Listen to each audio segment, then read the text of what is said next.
turns red. We're back on the record. Are you ready to resume, Ms. Urich? Yes, ma'am. Okay.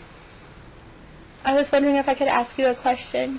What is that? At what time are opening statements supposed to be made? Were they supposed to already have happened? Because I didn't get to make an opening statement, and I believe it's really important, and it should have been made already, and I didn't get that chance. You didn't respond when I asked you if you wanted to make an opening statement.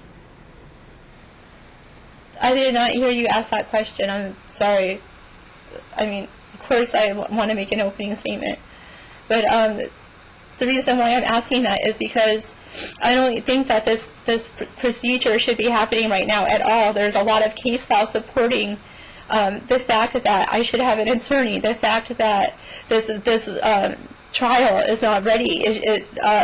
Certain things haven't been disclosed according to NRCP 16.2 guidelines. I have case law and NRS code supporting what I'm saying, and this shouldn't be happening right now. This is a violation of my due process rights. It's a violation of the 14th Amendment. It's a violation of Sergeant versus Sergeant.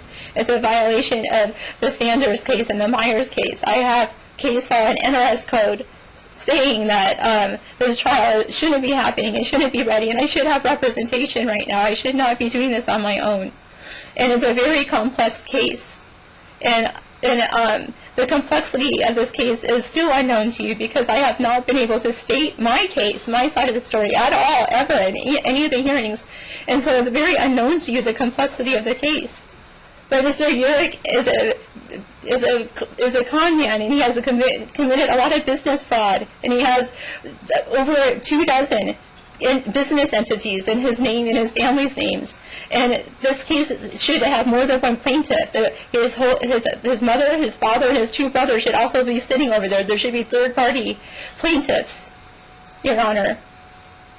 My rights have been violated, Your Honor, and this should not be happening, and I have case law, like I said, supporting what I'm saying. I need a continuance, as I asked before.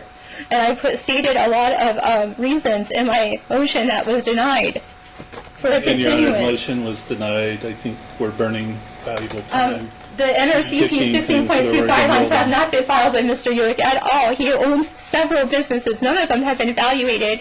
I have so many invoices proving that he also works for dozens of other companies, and I have at least 6 different companies with invoices totaling with over $5,000 to $10,000 per invoice apiece for his financials, which he has not disclosed to the court, and the court is not aware of these things. Ms. Urich? Yes, ma'am. How many attorneys have you had in this case? I had Rhonda Forsberg, and I could not afford her anymore. And did you not have another attorney? No, ma'am, I have not. But I have another attorney that I would like to retain, and I couldn't afford the retainer. I couldn't in time. Your Honor, she was awarded. I gave a continuance to you the last time, and I ordered him to produce documents. And when he didn't produce the documents timely, I gave another continuance so you would get the documents. Yep. You have given me no proposed exhibits. You said you didn't have time to copy them. So I am going to let you put on your case after the plaintiff's case in chief. The defendant puts their case in chief on. It's not your time to put on your case in chief. Right now you are being examined by the plaintiff's attorney. Mm-hmm. So I gave you an opportunity to get a lawyer. This case has been pending for a year. We're not going to continue it in the middle of your testimony because you might feel uncomfortable.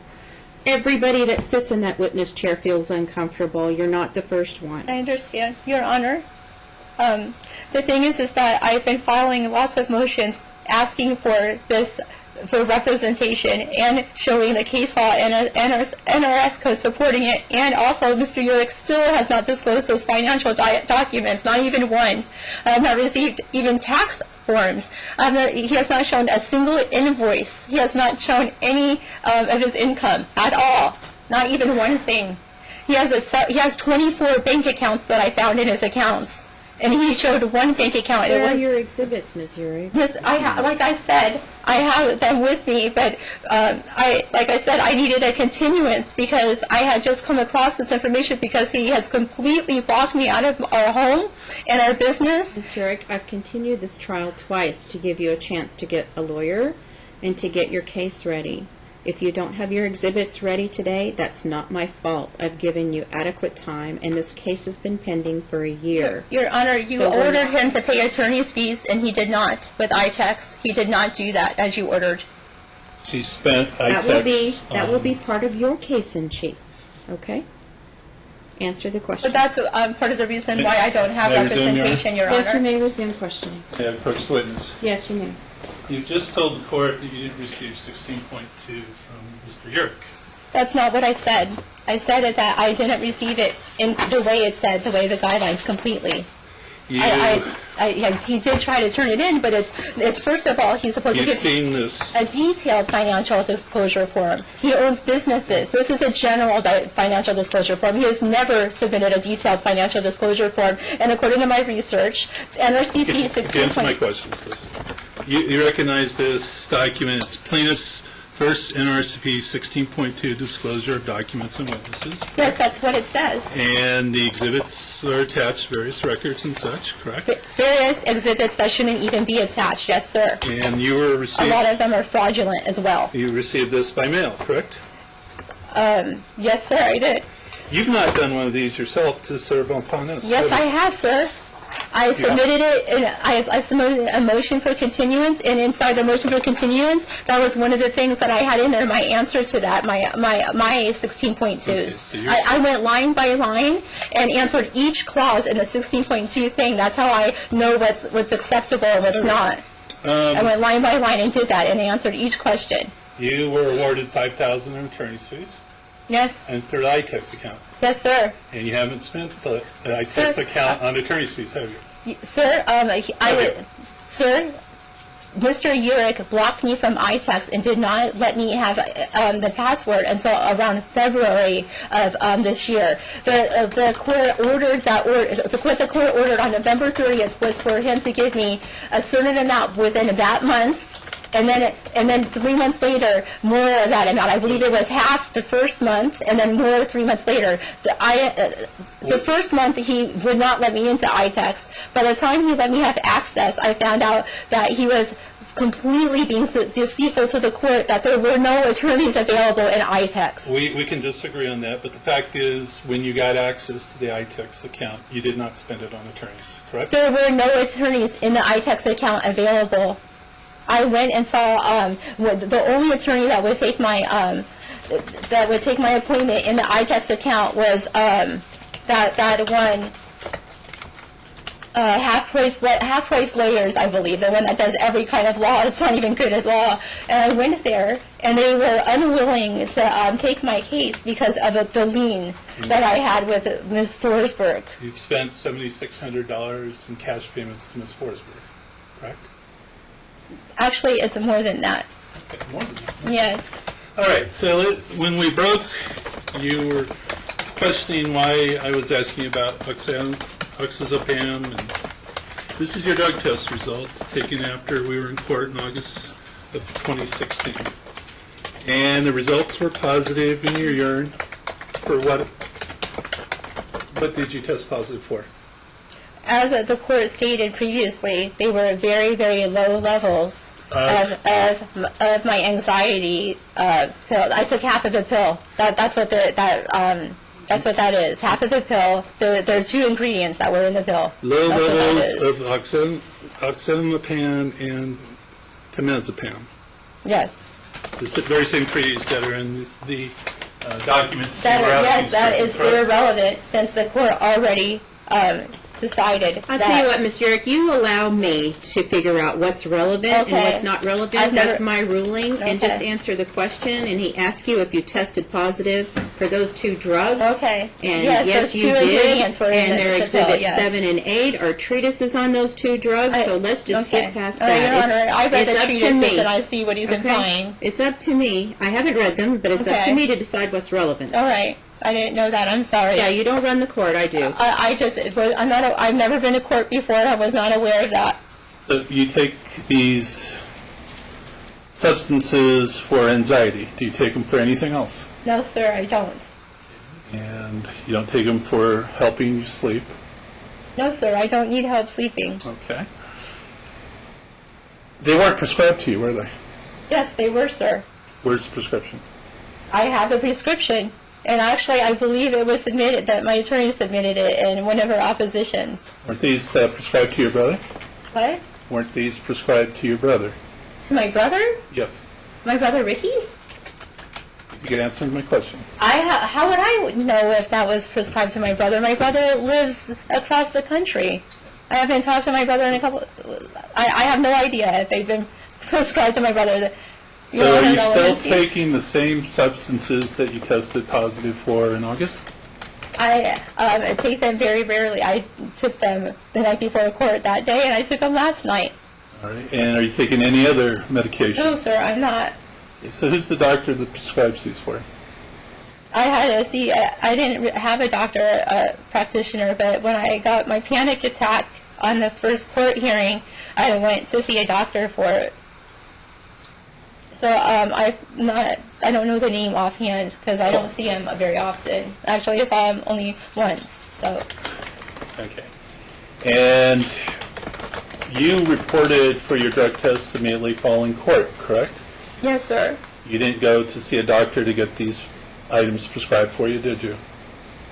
What are you asking me? You said you had a panic attack after court, Yes. and you went to the doctor. I went to the doctor like the next day or something, yeah.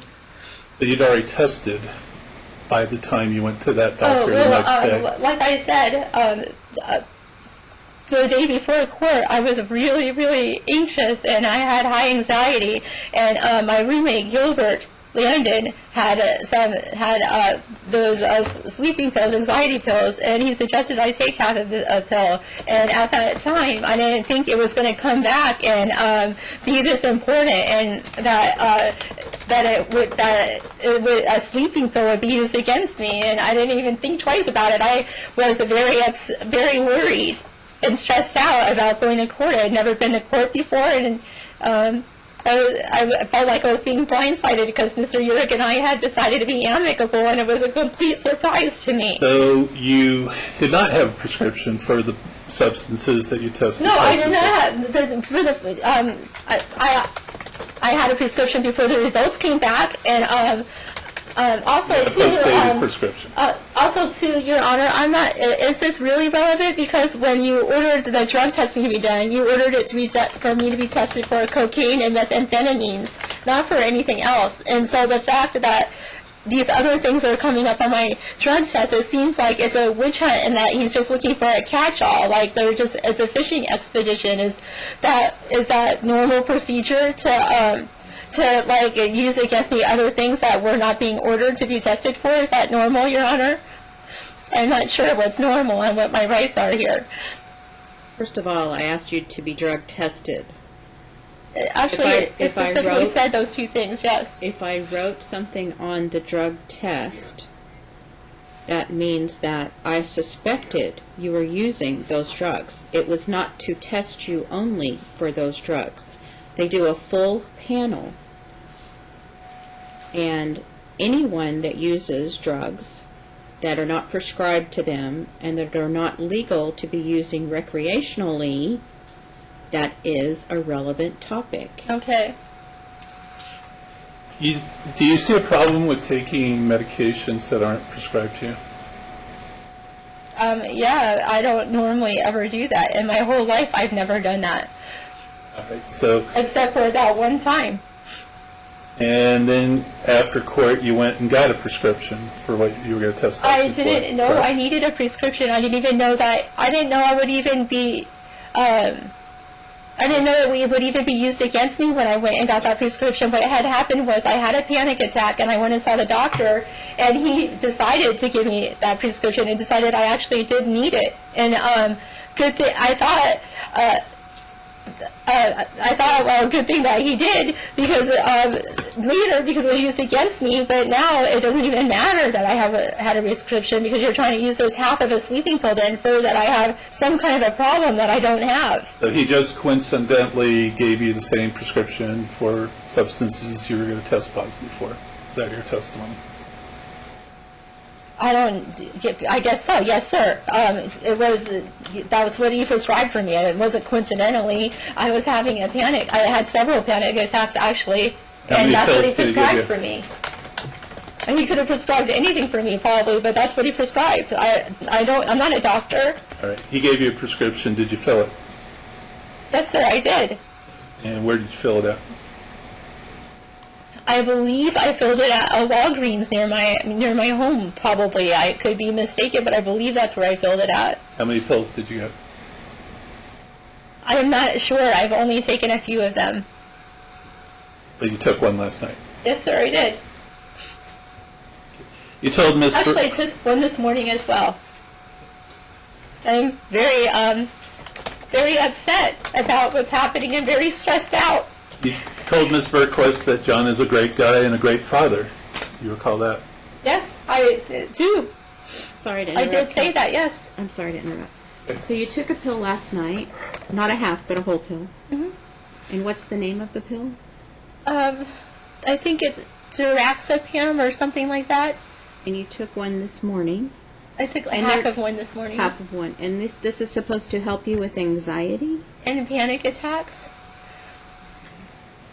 Just from my observation, it doesn't look like it's helping you.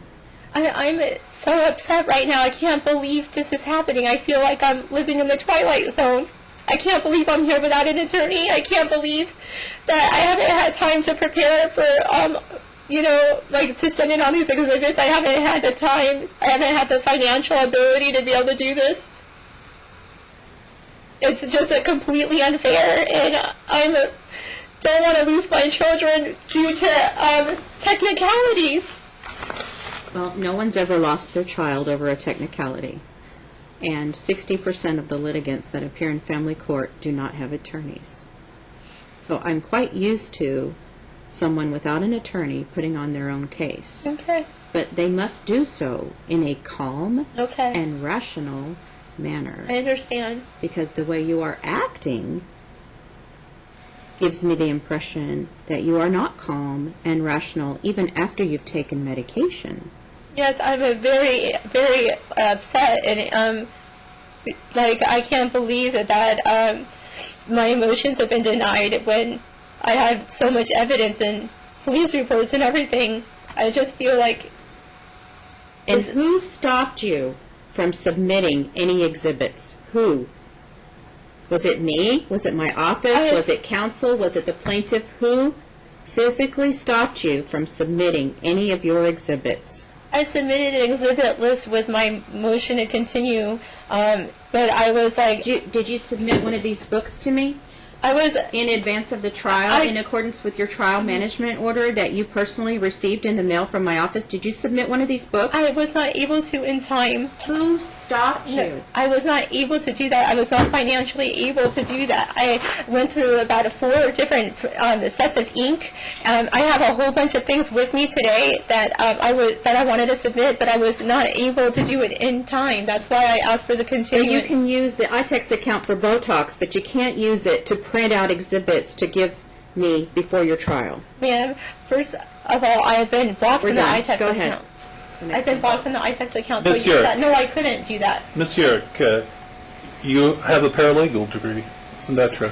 I have a paralegal degree in contract law and tort law, and it's, yes, Where did you get your paralegal degree from? at UNLV. And did you go to the UNLV paralegal program? Yes. When did you do that? I believe it might have been 2002. Got a certificate? Yes, sir.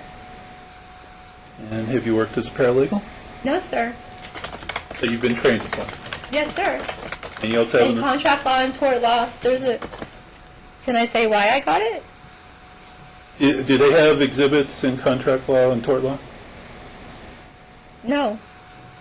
You have an associate's degree as well? Yes, sir. From where? From Hudson Valley. You told Miss Bergquist that you did not believe in mediocrity. You recall telling her that? Yes. And she says in her report, quote, whatever they commit to, they have to continue until they're finished, unquote, referring to your children. That's taken out of context. That's at page 5 of the report if you want to review it. I remember what I said. That's taken out of context. Well, How is it taken out of context? Because I was referring to something specific, and she didn't mention the specific thing I was referring to. She just mentioned that one statement.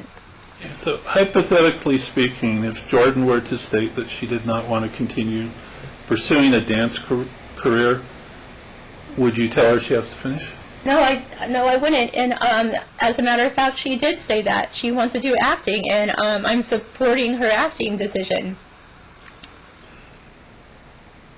You told Ms. Berquist that you were trying to get yourself stabilized with housing and income. Do you recall that?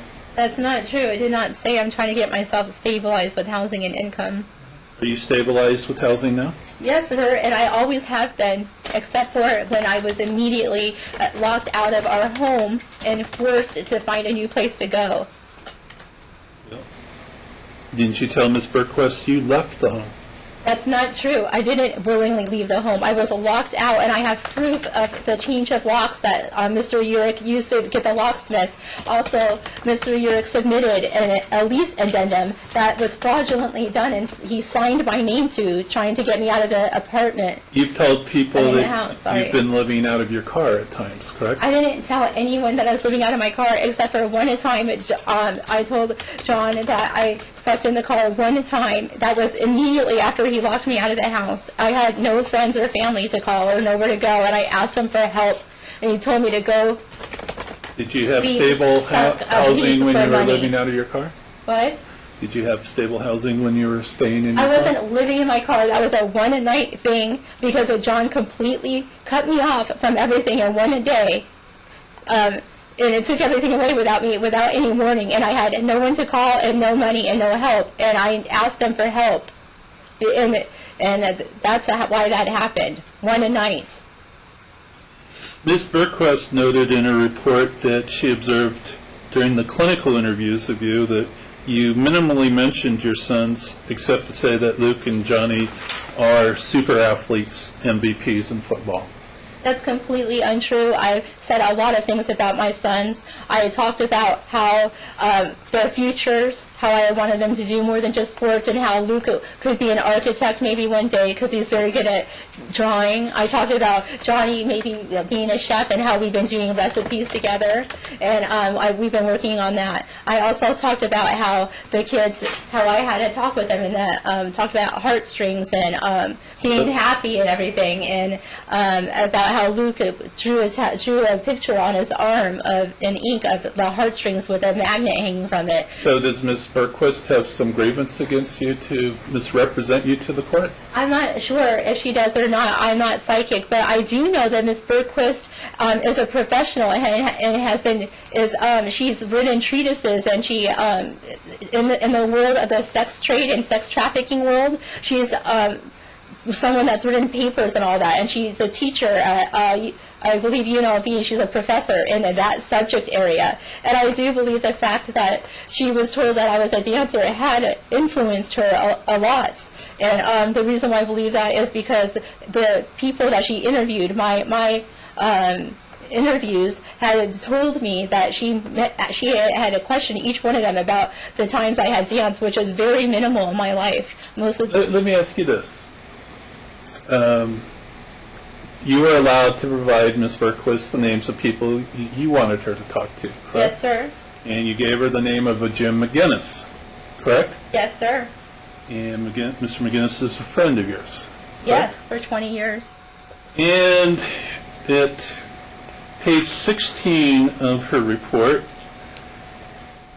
Ms. Berquist indicates that Mr. McGinnis stated, I ask her about Mikey and the boys, but she doesn't speak too often about them. I don't know why. And that's in quotes. So is Mr. McGinnis mistaken about that as well?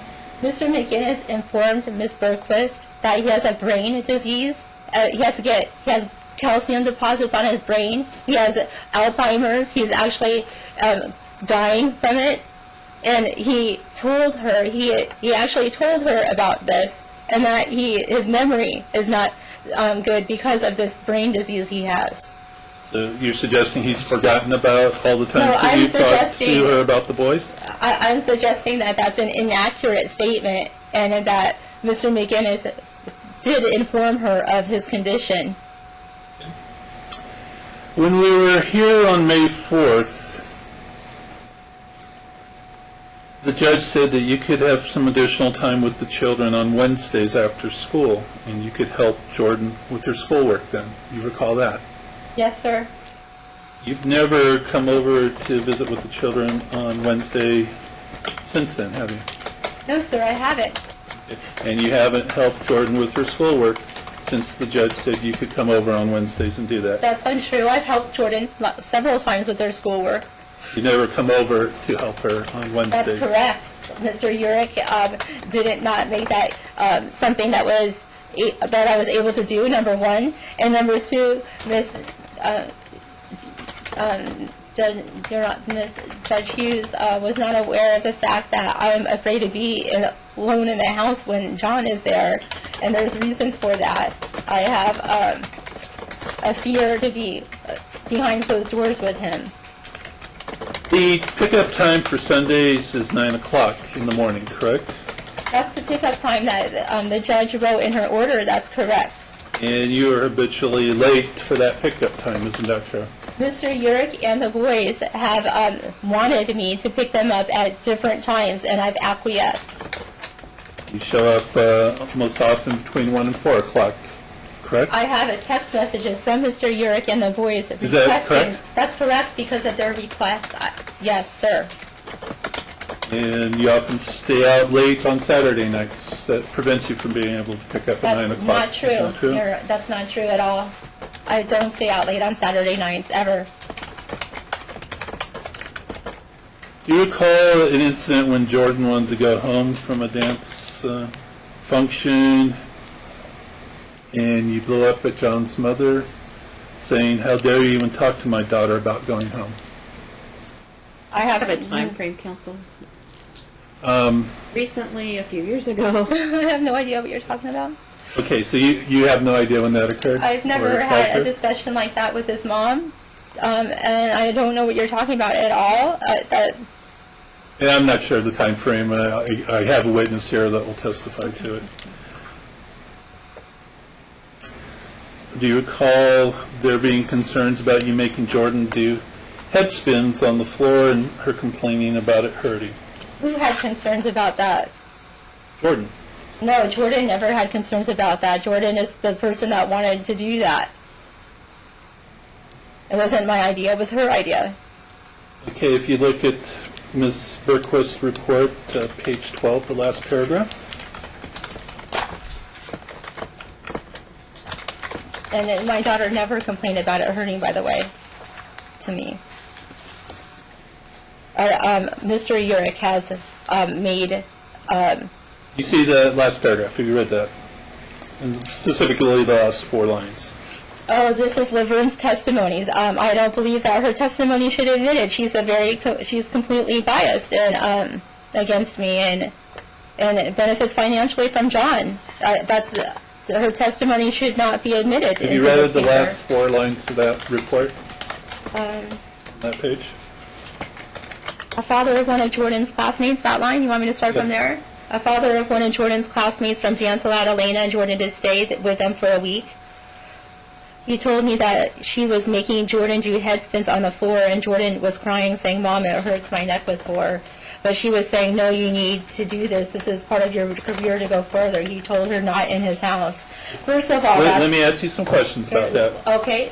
Do you recall staying with the father of one of Jordan's classmates for about a week? Yes, I did stay. It wasn't a week. I did stay with one of her friends for a little while. While you were staying there, Jordan was doing some head spins on the floor. You recall that? Your Honor, this is all hearsay. This is something that she heard someone else say. She did not witness this. asking you. Is that relevant? I'm sorry. He's asking you, Okay. not what somebody else said. He's asking you. Okay.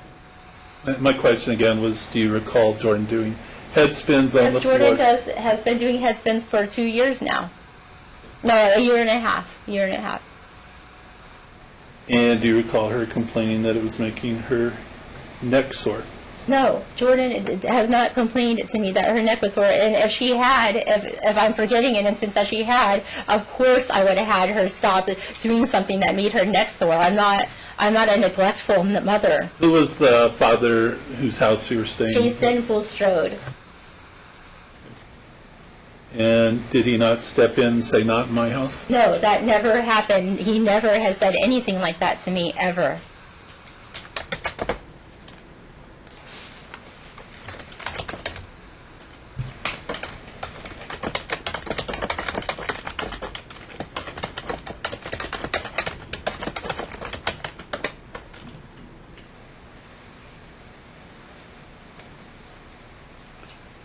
Did you take exception with the way Miss Sickham would do things for Jordan while staying with her, such as getting her certain foods? The way who?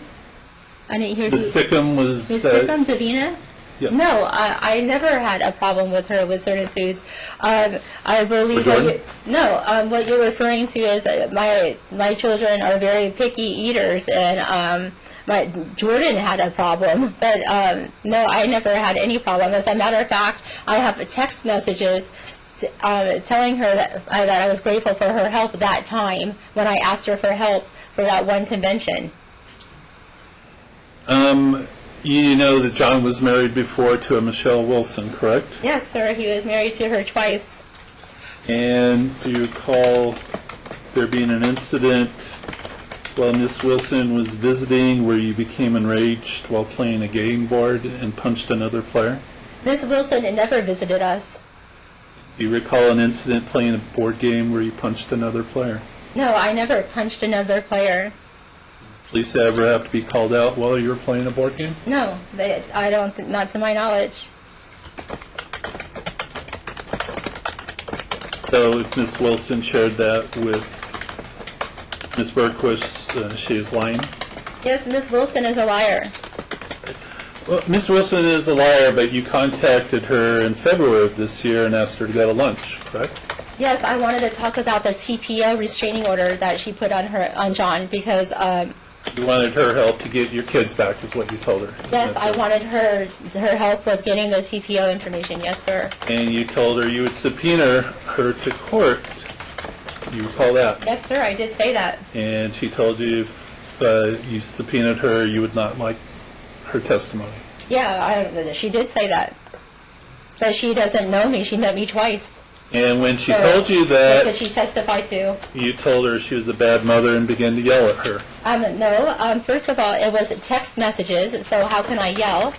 And secondly, I told her that John said she was a bad mother because she had given her, when they divorced, she had given her son, which was his stepson, over to him without even fighting for him, without wanting him.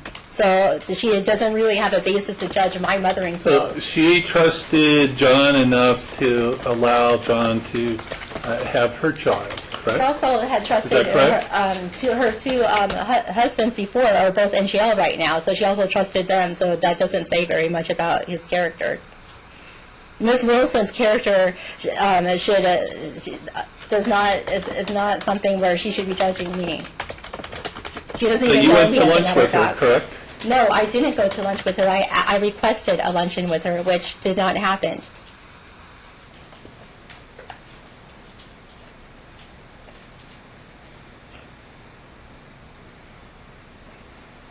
Your friend Mr. McGinnis has expressed to you concerns about allowing Jordan to be in the entertainment industry because of the pressure and concerns about stage moms.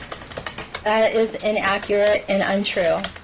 Mr. McGinnis has never expressed any such feelings to you? No, he hasn't, nor does he feel that way.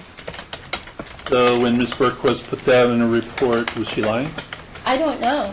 But Mr. McGinnis would love to testify to what he said and what he didn't say because I talked to him on the phone, and when I paraphrased and mentioned that to him, he said that he had never said anything like that and that she didn't. The gist of the conversation was not what was written. Do you have any concerns about Jordan being in the entertainment industry because of the pressure? Jordan's not. Every kid is different. I have 4 kids. They're all completely different. The pressure, of course, there's some pressures and everything, but Jordan doesn't seem to be affected by it. This is something that she loves to do, and she is very good at it and gifted at it. And do you have any concerns, was my question? Do I have concerns? No, I don't have concerns. She is a very acclimated child, and I believe Mr. Urich agrees with that, because he is continuing what I started. Would you deny any characterization of yourself as a stage mother? No, I am in no way, shape, or form a stage mother, nor have I ever been, nor do I ever desire to be a stage mother. One of the persons that you provided to Miss Berquist as a collateral source was your sister Kim, correct? Yes. And if we look at page 18, second paragraph of Ms. Berquist's report, it says at the first line, Kim acknowledged that her sister is more focused on Jordan. She thinks the boys need their father figure. She's able to do the mother-daughter things with Jordan. Do you agree that you're more focused on Jordan? No, that's not absolutely not true. Since these proceedings began, isn't it true that you came over to John's house and took Jordan to lunch, leaving the boys at home? I'm glad you mentioned that, because what had happened was, no, that is not true. What happened was I asked them all to go to lunch, and the boys didn't want to go. They wanted to play with their friend. And John told me I had to respect the fact that they had their own life and that they didn't want to go. I would never, ever not want to take my boys. I love my boys and I miss them very much, and every chance that I get to be with them, I am with them.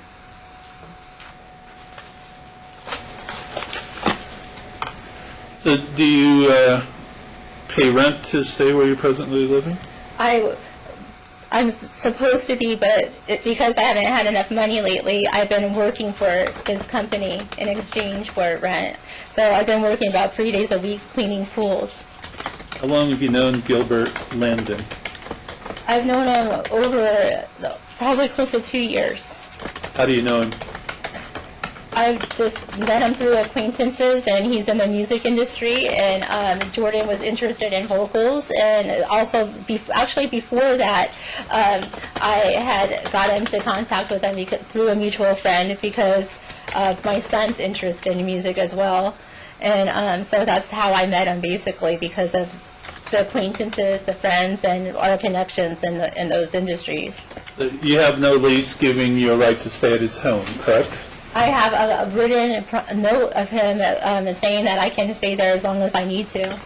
When the children come over to visit, they all sleep in one bed at that residence. Isn't that true?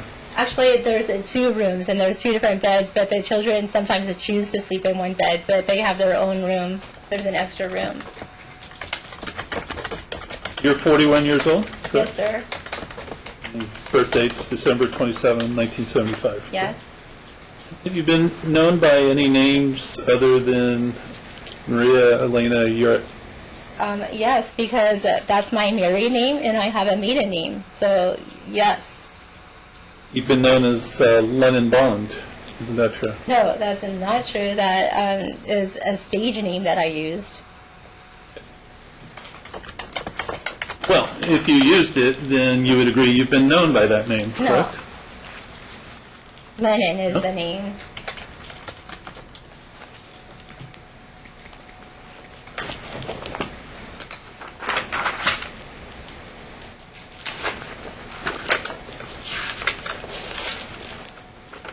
You have, is this Facebook? Yep. You have a Facebook site under the name of Lennon Bond. Isn't that true? No. Can I approach the witness? Can you spell that for me, please? Lennon like John I Lennon, used to have and Bond like James Bond. I used to have an account, but I haven't used it in a long time. I believe I deleted it. Can I approach the witness, Your Honor? Yes. And actually, can I have this marked as in order? Would be number 23. Okay. I'm going to show you what's been marked as proposed Exhibit 23. Can you review that document and tell me if you recognize it? Yeah, that's my old account that I haven't used in a long time. So this is an account under the name Lennon Bond with your picture on it. Yep. And move for admission of Exhibit 23. Admitted. I'm sorry, did you say Here's, courtesy copy. Thank you. You say this is an old account. Yeah, well, I mean, I believe I deleted it. I haven't used it in a long time. I was using it when I danced. And it has a bunch of male friends. It has male and female friends, yes. When's the last time you recall using the name Lennon Bond? I haven't used it in months. I haven't used it in a while. Okay. Months? Well, I have, yeah, it's been a long time since I used it. Okay. So you became a dancer shortly after Mikey was born. Is that correct? I danced a few different times in my life for a few months at a time when I needed to get out of a situation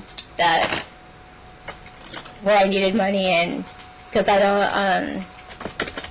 Yes, it's a legal profession, and I did dance a few times. Yes. Now, I'm not saying there's anything wrong with that. Don't misunderstand me. But you can make good money as a dancer. Isn't that true? Yeah, I had it in the past, but when I had tried it later, there's like a lot of new rules which make it hard to make money now. Because you have to have a business license and you have to pay a huge stage fee, and there's different things where it makes it really. You were licensed back in August of last year when we appeared in court. Isn't that what you represented to the court? Yes, I was licensed. Yes, I was. Did you get liposuction under the ITEX count at a cost of about $8,000? That was during our marriage, not our separation, and that was trade. So it wasn't $8,000; it was trade. All right. I did did their logo and their car vinyl wrap, and it was a trade for that. And also, Mr. Urich had promised me that I could have liposuction after the baby was born. So it was actually a gift and something agreed on by Mr. Urich. And I don't understand why it's being brought up in court right now. When did you last dance? Custody. What does liposuction have to do with my child custody? When did you last dance? I don't remember. It's been a while. No. It's been Can a you long approximate? Time. Huh? Can you give me an approximation? I don't remember when it was. It's been quite a while. I don't know why that matters. When's the last time I danced? Dancing's legal. Has it been this year? I don't think I've danced this year at all. No, I think. You're not sure? I'm not sure. I don't know. Does this matter when the last time I danced was? It's a legal profession to do. Yes, it's your occupation, or could It's be not your my occupation. It's something I had done from time to time when I was desperate for It's money. relevant. Answer the Okay, question. all right. I don't remember the last time I danced. I don't think I danced this year. What club or such did you last dance at? I've danced at the Spearmint Rhino. I've danced at Treasures. I've danced at what's it called? Something. It's like a little local one. I forgot the name of it. You danced in California as well? Yes, I danced at Fritz. That was a long time ago when I danced there. That was actually. Is that while you were on the road with Jordan? Yeah, when I was with Jordan and when John had cut me off from the financials, that's the only thing I could think of to do because I didn't have another way to get money. You also are a very talented graphic design artist, is that true? Mr. Urich believes so. Do you agree? I'm pretty good at graphic design, yes. You've been able to make money doing graphic design, correct? Yes, through our business. Yes, I have, yes. As far as your son, Michael, you don't really regularly see him at the present time. Isn't that true?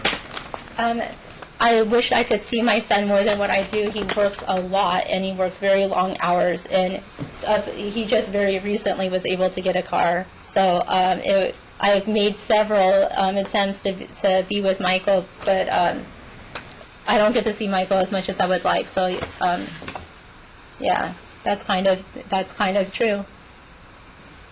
Ms. Sycom told Ms. Burquist that Jordan could do much more if she were in Los Angeles. You would agree with that? Yes, I would, and that is very true. That is the reason why I had Jordan in LA and why I went back and forth 3 to 4 times a week for a year and a half. At one point, John asked you if you would be okay with him relocating to California with the children, and you told him you would be, correct? I may have said that, yes. I was strongly supportive of Jordan's career, but I am also strongly supportive that she be with both of us jointly, shared custody. Do you turn your attention to Exhibit 4?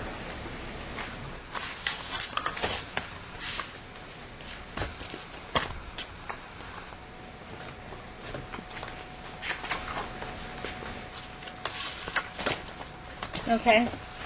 And this was after John was given custody of Jordan, and he asked you about consideration of relocating to California for Jordan's career. You recall that? Yeah, sure.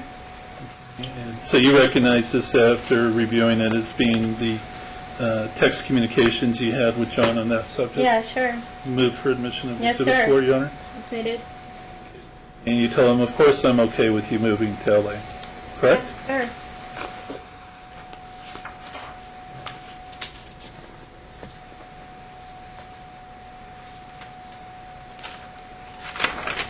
The time frame for these messages, please. Do you recall when you had this communication with John? I'm not sure when I had the communication with John, but I remember I'm not sure when it was, but I remember having it. Well, it Is talks that- about Thanksgiving in the next Oh, pages. okay. Does that Okay, refresh yes. your memory of Thanksgiving 2016? Sure, yeah, sure. And at that time, you wanted to see the children for Thanksgiving, correct? Yes, I did. And John told you that plans had already been made, correct? That's not totally correct. What Well, happened? that's what he told you. I Correct? had told John that Thanksgiving is really important to me, and it always has been, and he knows that. And I had asked him if I could take the kids for Thanksgiving, if I could have them, and he then tried to tell me he was taking them to Colorado, and the answer was no. And so that's not totally accurate. I can't say a yes or no answer to that. But he told you you It could see wasn't- him on Friday, correct? Friday wasn't Thanksgiving, was it? And you told him that you were coming to see them and to call the cops. Actually, he didn't. I don't remember him saying anything about a Friday, but I remember him saying that I could see him for No, he said I could not come over at all because his mother was there, and I said it's Thanksgiving and they're my children, and I want to see my children for Thanksgiving. And we were having an argument about whether or not I should be able to see my children on Thanksgiving. And he finally agreed to letting me see them for like an hour or something. And so the only way, I live 30 minutes away, so the only way that I could do that and pick them up was to have a mutual friend that lived close by to allow me to bring them to her house to make them a little Thanksgiving dinner, which John I has did. offered you additional time at times since this litigation's been in place. Isn't that true? That's true, and it's also true that he's denied me supervision, and I haven't seen my daughter, for instance, for 2.5 weeks in a row, or heard from her, or known where she was. And I have police reports. There was a time when John said you could take Jordan down for a audition in Los Angeles, correct? Yes. And that audition got canceled. The audition got canceled after we were already John in asked you to bring California. Jordan back, correct? John was trying to change his mind, and what he was trying to do was didn't He bring her wanted me back. to get arrested for felony kidnapping, and he threatened to call an Amber Alert when I was already in California. You didn't bring Jordan back when John asked you to after the audition was canceled. I did had you? his written permission to be in California for those days, and I was in California, and I did not bring her back after he changed his mind. John allowed you to take the children down to the beach since this this litigation began. Do you recall that? Yes, I do. And you I took them got to to the the- beach, and you had one of your sons call John and ask him to pay for the hotel that wanted to stay at, correct? No, that's not correct. I did not have one of my sons ask John to pay for the hotel. I don't put my children in the middle of things. I don't do that. Now, who paid for the hotel? We agreed to, John, let me have the kids for Easter. Who paid for the hotel at the beach? John let me have the kids for Easter for 3 days, and John paid for the hotel. But no, I did not ask my children to be the middlemen. I would not do that. John was not asked to pay for the hotel until I you got asked John down if to he- California, correct? I asked John if he could use our community asset ITEX, which is something that, so it's not John's money, it's both of our money. So I did ask John if we could pay through the hotel through ITEX. I did ask him that, yes. So you went down to California to go to the beach without a firm plan on how you were going to pay for housing, correct? No, I had asked him, I'm pretty sure I asked him before we were on the way. Of course I would have asked him before I'm on the way. That doesn't even make sense. All right, if you could turn to Exhibit 20.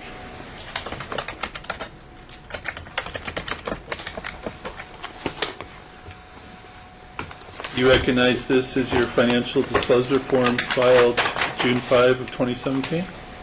I would also like to mention that in my motion for continuance in my oral, my reply to everything, where I put my 16.2s and all that, I mentioned that I had a couple mistakes in this report, that I was trying to get this filed by the deadline, and I This is the financial declaration form you filed with the court, I correct? mentioned that there was a few mistakes in this in my reply that I filed, and I accidentally put a page in and that wasn't the right page. That it was a page that I was working out, trying to figure out the sums on for my attorney fees and stuff, and there was an errors in this report, and I know what the next question is going to be, because as I filed, I have known errors in this report. You haven't filed a new financial declaration form since this one filed last month, correct? I'm working on the new one. I asked for a continuance, and that's one of the reasons why I asked for the continuance, is because I wanted to correct those two errors. And what I had to do was I had to print out all my attorney's records, which I have all her records all compiled, and I was starting to add up the sums and everything. And You indicate you're self-employed for Carscom it's called care.com. Care.com. Yes. And what is that? It's this site. It's a care.com. Is this site where I can advertise my tutoring services, my nanny services, babysitting services. I actually take care of this 5-month-old baby and a man that has MS, and house cleaning and dog walking, things like that. I actually have 400 ads on that site for those type of things, those kind of helpful services for You families. say your work schedule for that varies? Yes, it varies according to how many jobs I can get from it. I was doing very well with the house cleaning. I actually was trying to start a little house cleaning business, but something happened, and then I have to kind of start over now. Well, what happened? What happened was we had a court hearing, and it was after the one with the in May, I believe, the one about with the Bergquist report, and it upset me very much, and it took me a couple of days to have what happened sink in. And I kind of took a break from everything and just wanted to just take a break from that completely. Have you ever been hospitalized for any type of mental health issues? No, I have never been hospitalized for any mental health issues. I think that any mom that's had their children taken away for a year and a half and only gets to see them once a week for no reason would be upset and emotional because of that. My children have been taken away from me against my constitutional rights for no reason. I've never had a fitness test done. I've never had evidence against me. I see my kids once a week, and they're traumatized, and it's hard for me to see that. You also work as a pool cleaner for Well, that's what I've been doing. Yes, that's what I've been doing the most recently. So you go out and clean pools? Sir, I would love to work for my business, Science West Outdoor, like I was for 13 years as a graphic designer. I would love to do that, but I've been completely blocked out of that and forced to find work elsewhere. So yes, I've been doing all these jobs, trying to find money to pay for everything. So yes, sir, I have. So have you submitted an application for employment as a graphic designer with any business? Yes. Who have you submitted those to? I have a couple of businesses that I submitted my resume with, and I have some names, but offhand, I'm not sure what they are offhand. You can't name one.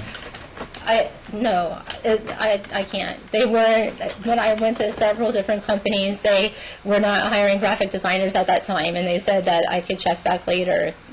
You've submitted a handful of applications for work as a graphic designer. I do have a list of them in my files, but because I have their phone numbers and the manager names. So. Okay, so you list on the next page of your financial declaration form that you work, I think it says 34 hours a week at $15 an hour. Is that correct? It says 24 hours per week. It's a little small, so excuse me. And who's paying you $15 an hour? Like I said, I go on care.com and I have about 400 ads, and people that need work done respond to the ads. So they're various people, various families. I do have a few consistent jobs. And I have character testimonies, as a matter of fact, of them saying how well I am with the baby. You also list a car and housing source of income of $996. What's that relate to? Well, like I said, this report has some errors in it, but the housing I was trying to put in because I'm doing trade for room and board, basically. I also borrowed $1,500 from Gilbert recently to be able to afford certain things, for this court case, attorney consultations and so forth. When did Gilbert stop being your boyfriend? This $996 in exchange, that's the part where I wanted to admit to that, where I wanted to file for that, because it's exchange for room and board. It's trade. Was there a time that Gilbert stopped being your boyfriend, or are you telling us that he was never your boyfriend? I had never wanted to put a label of a boyfriend or anything on our relationship. He's my best friend. I did not want to put that label on a relationship. And I have my own room, and that's not a label I was ready to put on. Your next page of your financial declaration form lists business income. And also, this is a no-fault state, so I don't understand why that even applies. What? The next page of your financial declaration form concerns business income that you filled out. What business is that relating to? Page 4? Yes. Well, it's B163 in the right corner.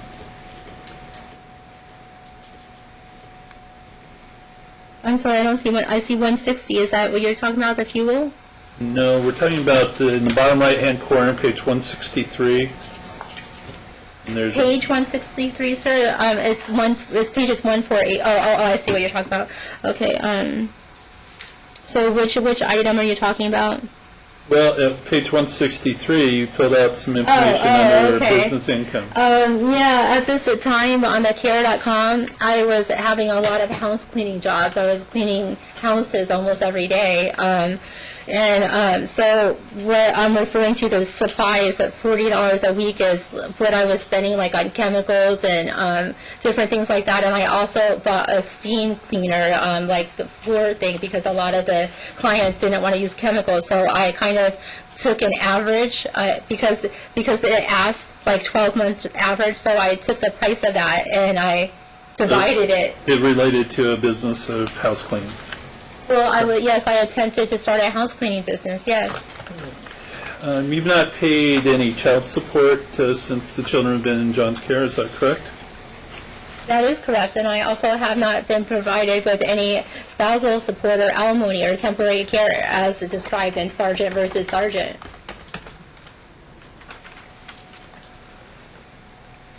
Well, you worked previously at an art gallery. Yes, sir. And you quit because you weren't making enough money? The last art gallery I worked at, they weren't doing well. It was like a really slow period, and no one was making any money. No one was making any sales. It's at the very top of the Caesar Forum shops on the 3rd floor, and it didn't get a lot of traffic. It just wasn't a smart investment of my time. So you quit that job? I quit that job to do the care.com stuff. I was starting to make money doing the care.com stuff, and the hours were, it made more sense for me to continue with the care.com. I was making more money. So when you quit that job, did you have another position or plan to make money to support yourself? I just told you. The reason why I loved that job, I love art, the reason why I stopped working there was because my time was better invested with the care.com. I was getting more work that way. When you were being interviewed by Ms. Bergquist, you described yourself as very smart, correct? No, I didn't say I was very smart. I said my GPA. What she asked me about, she grilled me about my schooling. You didn't tell her you were gifted in school? I told her that I was tested, and I tested gifted, and which is true. That So I was. whether you told her you were very smart or not, you would tell us today that you're very smart. No, correct? actually, I'm smart enough to know how dumb I am. Did you tell Ms. Bergquist you're very driven? I am very driven. And that's a good quality to have to go out and provide for your own support. Isn't that true? Obviously, I'm driven. Look at all these different jobs I'm trying to do. Well, your sister has encouraged you to get a full-time job. Isn't that true? No, that is not true. She does not encourage me to get a full-time job. My sister is encouraging me to build the business I have a business plan for, and she's supportive of that. So when we look at Ms. Bergquist's report at page 18, the 3rd paragraph, where it says Kim has encouraged her sister to get a full-time job, that is incorrect. Again, I want to state that I have a right to get a work review done of this, and that Ms. Bergquist was very rushed. And she didn't, she had some errors. Whether they were intentional or not, there are a lot of errors in this report. So is that one of the errers that you're saying my when she sister quotes your is very, sister? yes, it is an error. My sister is very supportive of me, and wants me to. We have a great relationship, especially these days, and she's very supportive of me. And that's not something I would think she would have said outright. If we look at the financial would declaration, testify. Are we allowed to call her? I've read that sometimes you can call a witness for testimonies. That's allowed sometimes. Is that an option? you recall filing a Sorry, I'm financial... supposed to ask you that. I'm so sorry, I forgot. You Is recall- that an option, Your Honor, to have my sister's testimony by phone call? If it's relevant, if this is important line of questioning, I would love to have my sister answer that herself. You did not request that. Well, he's asking me a line of questioning, and I just think it's better answered by my sister than me. This is all about what my sister said to Ms. Bergquist. I'm not someone that can testify to that. All I can know is what I can guess I can guess what she would say, knowing my sister. But my sister would be the best person to ask these questions to, not me. And I don't, what's been said here, when I asked her about the interview, she said that she was really upset because she talked mostly about John's. That's hearsay. Can I ask you a question about the financial declaration form that you filed November 23, 2016? It's Exhibit 1. Okay, Exhibit 1. And you attached some earnings statements to that particular financial declaration form. You recall that? I'm looking for what you're talking about. Hold on. It'd Okay, the payment statements is. Start at page 9, Okay, got it. and then there's one at page 10. Okay, yes, those were my paycheck statements. Okay, and from A Room with a View, Inc., which is what? That's the name of the art gallery I was working at. And the first one says that you were paid $378 during that pay period, correct? Well, the first one on page 9 says, okay, yeah, I see. Okay, yes. Your pay this period, $378. Yeah. And then we go to the next one, your net pay this period, $463.50, correct? Yeah, that's what it says. Okay. When we go to the first earnings statement at page 9, it says pay date 9/25/2016, correct? Yeah. And then we go Actually, to... it says 9/26/16. Okay. And then we go to the next earnings statement, page 10, has the very same day. Yes. Isn't it true? Yes. And yet they claim that there's two different pay for those Well, periods. there's a reason for that. Is the reason that you created this earnings statement on your own? I would never do that. That's fraud. I am not a criminal. There's a reason for that, and I can tell you the reason. It's because I worked there for less than a month, and they had a change of directors, and I was the last hiree, and they hired, the art gallery needed a big, huge redo. It wasn't being run properly. So not only did they had two new managers, so they laid me off since I was the last hiree. I had barely worked there a month. And the reason for these two paychecks is because they paid me for the time I had worked and for the time I was supposed to work, or something like that. But no, I would never, ever fraudulently send in a document. I've never done anything like that. I have no history of that at all. Now, Mr. Urich, that's a different story. Now, if we look at Exhibit 1 at page 6, where you listed the amount of money you spend each month on the following expenses for each child. Do you see that? Page 6. Yep. And you represented to the court, you spent $300 for first child. That would be Luke. Hold on, let me see. Which FDF was this from? Let me see. It's Exhibit 1. I know. It's in November. Okay, this is the one when Rhonda was my attorney, and yes, I did say these things, and I did my best to make an average of these earnings. She had asked me for this FDF the day before it was due, and there was high pressure on me to get these numbers in. And yes, this is the best guesses that I could make at what I spent on the kids. So at that time, your best guess that you were spending $2,515 per month for Jordan, correct?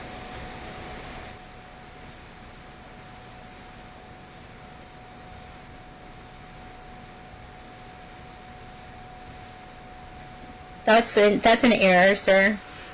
Well, I wasn't spending that much. That's an error. but you signed this,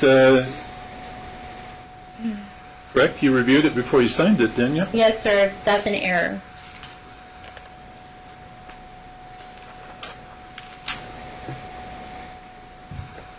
I don't know what else to say. That's an error. The $1,000 for a month for curriculars and sports, that's probably, it should have been $100. It's a small error. It's a typo. A small error? Well, I guess it's an error, sir. All right. And if we look at page 5, you listed the amount you pay for food and groceries each month, $1,000. Again, that's another error. I'm sorry. Like I just said, I had one in the Ms. Forsberg asked me to complete this the day before it was due. Have you put together a portfolio for your graphic designs? Somewhat. I haven't had access to my art, my business stuff. I haven't had access to my designs. I've been completely shut out of my business, my client base, and my design. So I have kind of a portfolio from work I've done while we've been, I guess you can call it separated, but there's no way for me to have a real portfolio because I don't have access to my own work. You mentioned during the early proceedings that you had a life-threatening surgery? Yes, sir, I did. Is this relevant, Your Honor? It's one of the factors. Okay. Well, can I tell the whole story about it then? Because it's important, the background, if I'm to answer it. Just answer his questions. Okay. If you Yes, I had a life-threatening surgery done. When did you have that surgery done? In May of last year. And what was the nature of that surgery? I had my breast implants that I had in for a medically necessary reason were leaking. And all through our marriage, I had complained about my concern for the leakage, which were ignored by Mr. Urich. And then finally, when we got separated in January, I had an MRI done, and it proved that I was correct, that they did leak into my body. And who did the surgery? The name of the doctor, he's an Indian. His name is very hard to pronounce. It's it's like SHI something. I'd have to look at my notes. I don't know how to pronounce his name. It's a very unusual name. And was there insurance to provide payment for the insurance? Yes, there was insurance, and that's another thing that I've been recovering from because the insurance deemed it medically necessary, life-threatening, and covered by insurance. Where did that insurance come from? What do you mean, where did the insurance come from? Who provided it? What do you mean, who provided it? My insurance company. And who paid for the insurance coverage? The head of our household, Mr. Urich, who has been paying for all of our bills my entire 13 years of marriage. I completely stopped paying for my bills all of a sudden out of the blue. Well, you left on or about Christmas Day 2015, correct? I'm so glad you brought up that correct? huge allegation. No, that is not correct. I would never, ever abandon my family, especially that's horrendous even so that I would do it on Christmas Day of every day. What happened was I was locked out of my home, and then when John and I had an agreement where I could have some nights there while he stayed at his brother's house because I refused to be under the same roof with him because of a car incident that we had where he was I felt like he was practicing to kill me. I felt like my life was in danger, and his abuse of me had extended to rage and outbursts of violence, and I was afraid to be there. So he would go to his brother's Mark's house, and I would be there some nights to be with my kids. And that stopped because he changed the locks on the house one day. And then when I went to go home, he wouldn't let me in, and then I found out he tried to get my name off the lease of the house. And then when that didn't work, he tried to make a fake 911 call and say that I abused him to get a TPO against me to get me out of the house. He made a lot of efforts to get me out of our home. And finally, I stopped going there because I was afraid to be there. No, I never moved out. My things are still there. He's never given me a chance to get my things. And for a year and a half, I've been completely shut off from my business, my belongings, and my children. When we were here in August of last year, you recall telling the court that you could make $4,000 a month. Again, when I put those papers in, Mr. Urich and I were going to amicably divorce. I had just recovered from a surgery. The question is, do you recall telling the court that? I never submitted those papers officially to the court. The day before, I only had 9 days to respond. The day before, I went to the courthouse and I tried to file them in time. And what had happened was I did not have the money to be able to pay for the filing, and they said that I didn't qualify.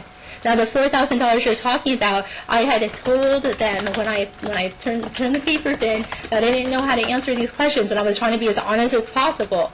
Now, when I was trying to save money for my surgery, which no one helped me with, he didn't co-sign for nothing of that. I made $4,000 one time in a month. And so I said that because I was capable of making that much. But you verbally told the court on August 2016. I said I was capable of making that much, not that I made that much. And I told them that I didn't know how to fill out the form and needed help with it. And that I wasn't sure if I should put what I had made or what I do make. And I said that in that hearing. One of the things Ms. Forsberg did was get the transcripts from that hearing and the next hearing. Actually, Ms. Forsberg did not get the transcripts. I got the transcripts, and I paid for them myself. And they were filed with the court. Yes, and I also am very upset by that because opposing counsel did not pay for those transcripts. I paid for those transcripts, and it was by an independent party. And no one should have access to those transcripts but me. But they were paid for by me, yes, sir. Okay, and this hearing of August 25, 2016, when we look at the transcript that was filed with the court February 16 Oh, the of this transcripts year. that you have sorry. Yes. That you shouldn't have. It says, the court asked you about your FDF and said it says you make $4,000 a month. What page is that, sir? I don't need to look at the page. I just answered the question. When I turned those papers in, it was to the lady. I think it's called a GEA. I could be mistaken. It's the lady in Department J. Took those papers. I told her. Answer my questions, please. Miss Urich. Okay, the question is, did I say I made that much? Yes, I did, but I also said I wasn't sure if that was the correct thing I should put. Well, I'm quoting from the transcript. Okay. You said, well, I wrote that because if I work every day, for 5 days a week, I think I can make that. Yes, I was trying to be as honest as possible, and I thought, but I don't dance anymore, so I obviously can't make that. And when I was making that, it was in the California Club out here in Las Vegas. I've never been able to make that kind of money. But you told John that he is only making $1,000 more than you at that time. Isn't that true? No. What happened was he said that's how much he makes, but he has jobs that I have invoices for $10, $20, and $5,000 a piece per job in the same week. I have invoices I can show you. That's fraudulent what he put.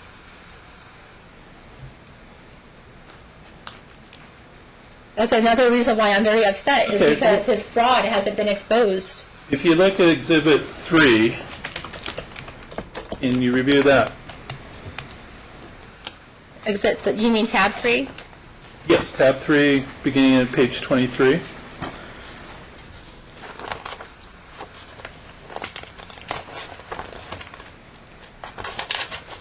These, again, are text communications between you and John shortly. Relevancy, Your Honor? Well, I have to find out what they are before you Okay, start they're making just objections. text messages about Millennium, the school that she goes to. It has nothing to do with anything. And they are text messages between you and John, correct? Yeah. And they accurately reflect what you and John were communicating at that time. Isn't that true? No, actually, it doesn't accurately reflect it because this is a small section of our whole conversation, and you don't get to see the horrible things he had said to me. It doesn't accurately reflect it. Who is in black and who is in white? I believe John is in black, Your Honor. If you look at page... No, I'm in black. Okay. And who is Maria Lamount? Oh, wait. No. It's John that's in black. Okay. But I do want to... And who is in white? Your Honor, I was mistaken. The one in white, I believe, is me, and the one in black is Mr. Urich. And when were these exchanges? What time frame? Month? Year? It was right after I lost custody of the children. It was right. It had to be in August because it was right when. August of 2016. But it was right when you gave him. It was right when you gave him custody and the kids got taken from me. I was really upset. Okay, so August of 2016. These are your exchanges with Mr. Urich? Yes, Your Honor. Who is Maria LaMountain? That's my maiden name, and he must have switched it in his phone. He must have changed my name to my maiden name in his phone, I'm assuming, because this is his screenshots. So I haven't used that name since, but it's my maiden name. Maria Elena is my full name. So. But you don't use that. Well, I mean, no. I mean, this is his screenshot, so he had put that as my name on his contacts. My question was, you don't use that name, right? No, ma'am, I'm not using that name yet. Okay, go I ahead. do plan on going back to it, though. Okay. All right, go ahead, counsel. I'd move for admission of the exhibit, Your Honor. I think she's identified it as being communications between her and Mr. Urich after the court hearing in August. Okay. If you look at Admitted, Madam Clerk. you look at page 24, in the top right-hand corner, you did tell John, I have a job and money, you only make $1K more than me, LOL, right?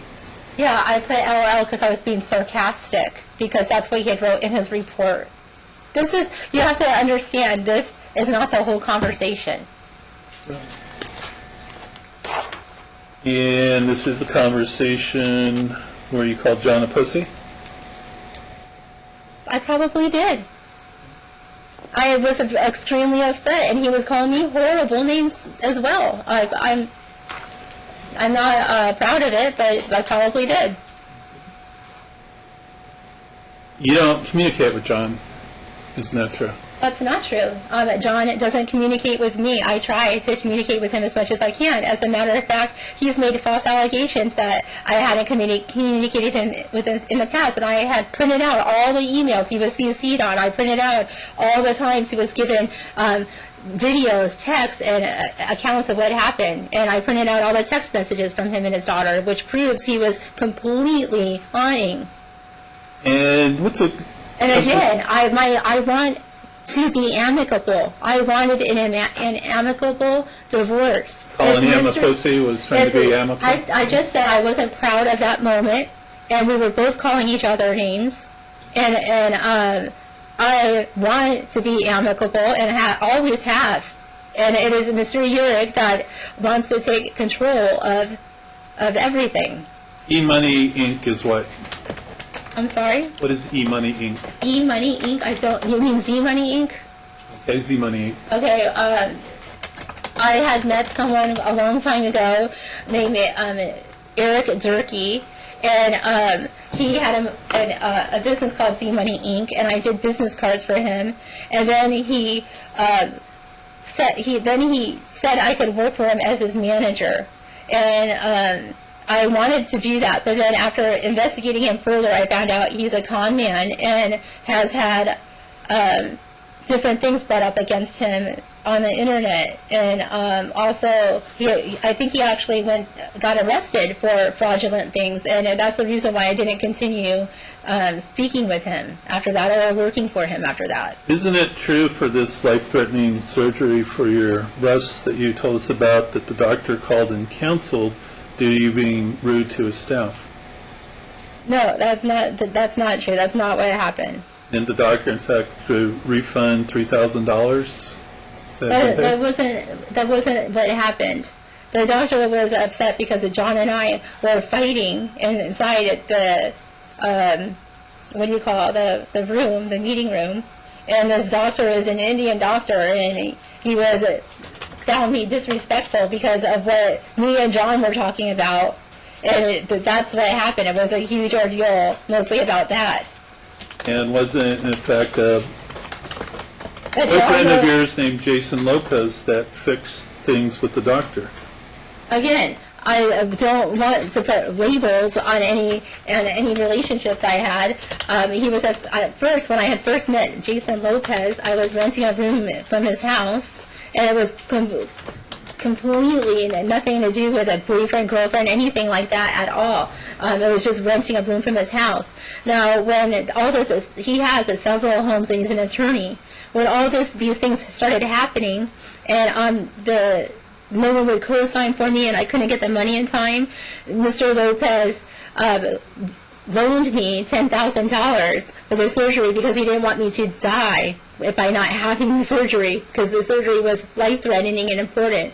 And he had the money and he loaned it to me. And so, yes, Mr. Lopez is the one that helped me make that surgery happen when it needed to happen, because Mr. Urich and nobody else were willing to co-sign. Do you recall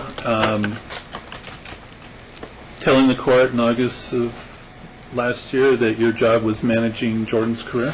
Yes, I've managed Jordan's career from the very beginning, since she's been a little tiny baby girl. I do all of her social media. I train her. I rehearse her. I warm her up. I make her outfits.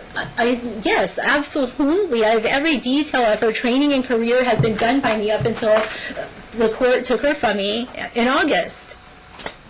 Your financial disclosure form, Exhibit 20, purports to have a list of assets and debts attached to it, although I did not see those.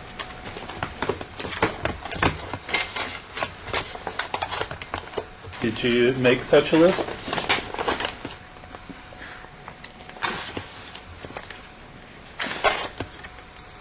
What page, sir? Well, it begins at 160, and at page 165 and,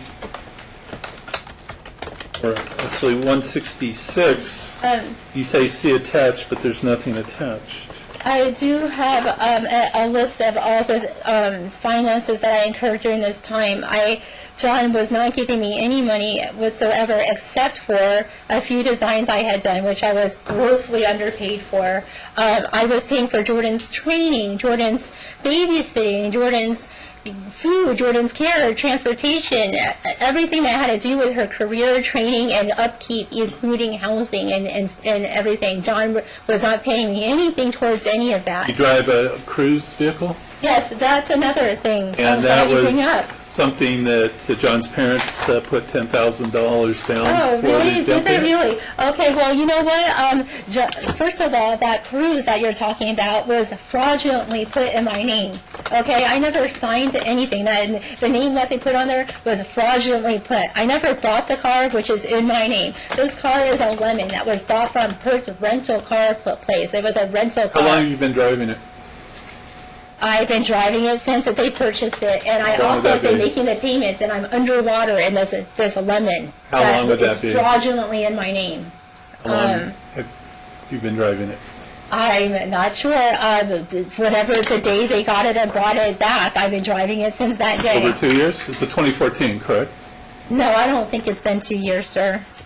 That doesn't sound right. You wrecked that It's car. probably only been 1 year. No, I didn't wreck that car. I'm still driving that car. You weren't in an accident? No, sir, I wasn't in an accident. Or has it been damaged? But I did have someone run into me coming out of a parking garage and have a dent, and I have all the information about that in a file. The reason why I didn't get that dent fixed is because I had a $2,500 deductible that I had to meet, that I couldn't do it. But no, there was no accident made, but someone did run into my car and made a dent on it. So, accident, no. Did someone run into me and make a dent? Yes. What does that have to do? What's the relevancy to that, to this custody hearing, Your That's all the Honor? questions I have, Your Honor. This is your divorce trial. We're not just here on custody, so he can Okay. ask you about items of property and debt. Okay. That's all the questions I have, Your You Honor. may step down, Ms. Urich. Who's your next witness? Laverne, Urich.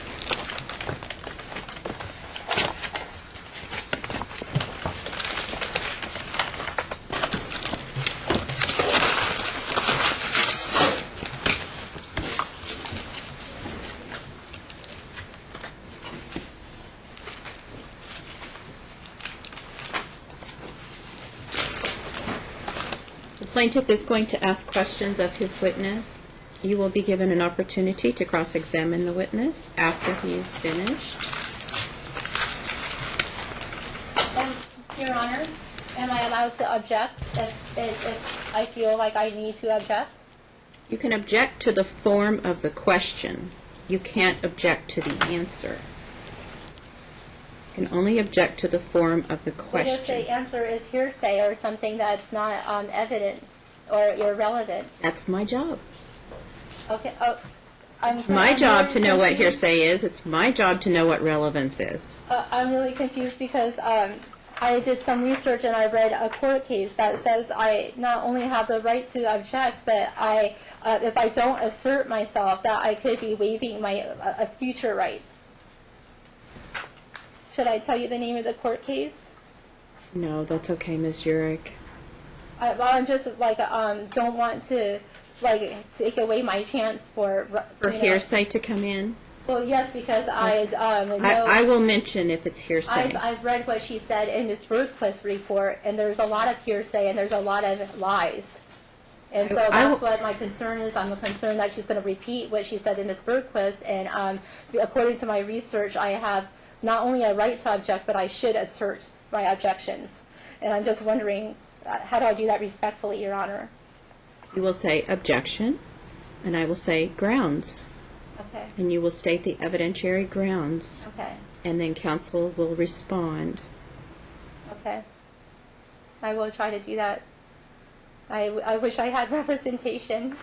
I Well, don't feel like I have the ability that, I know what hearsay is, Ms. Urich. okay. I've been doing this more than a couple of days. Okay. Please raise your right hand and be sworn. You do solemnly swear the testimony you're about to give in this action should be the truth, the whole truth, and nothing but the truth, so help you God? I do. Please, excuse me. Excuse me.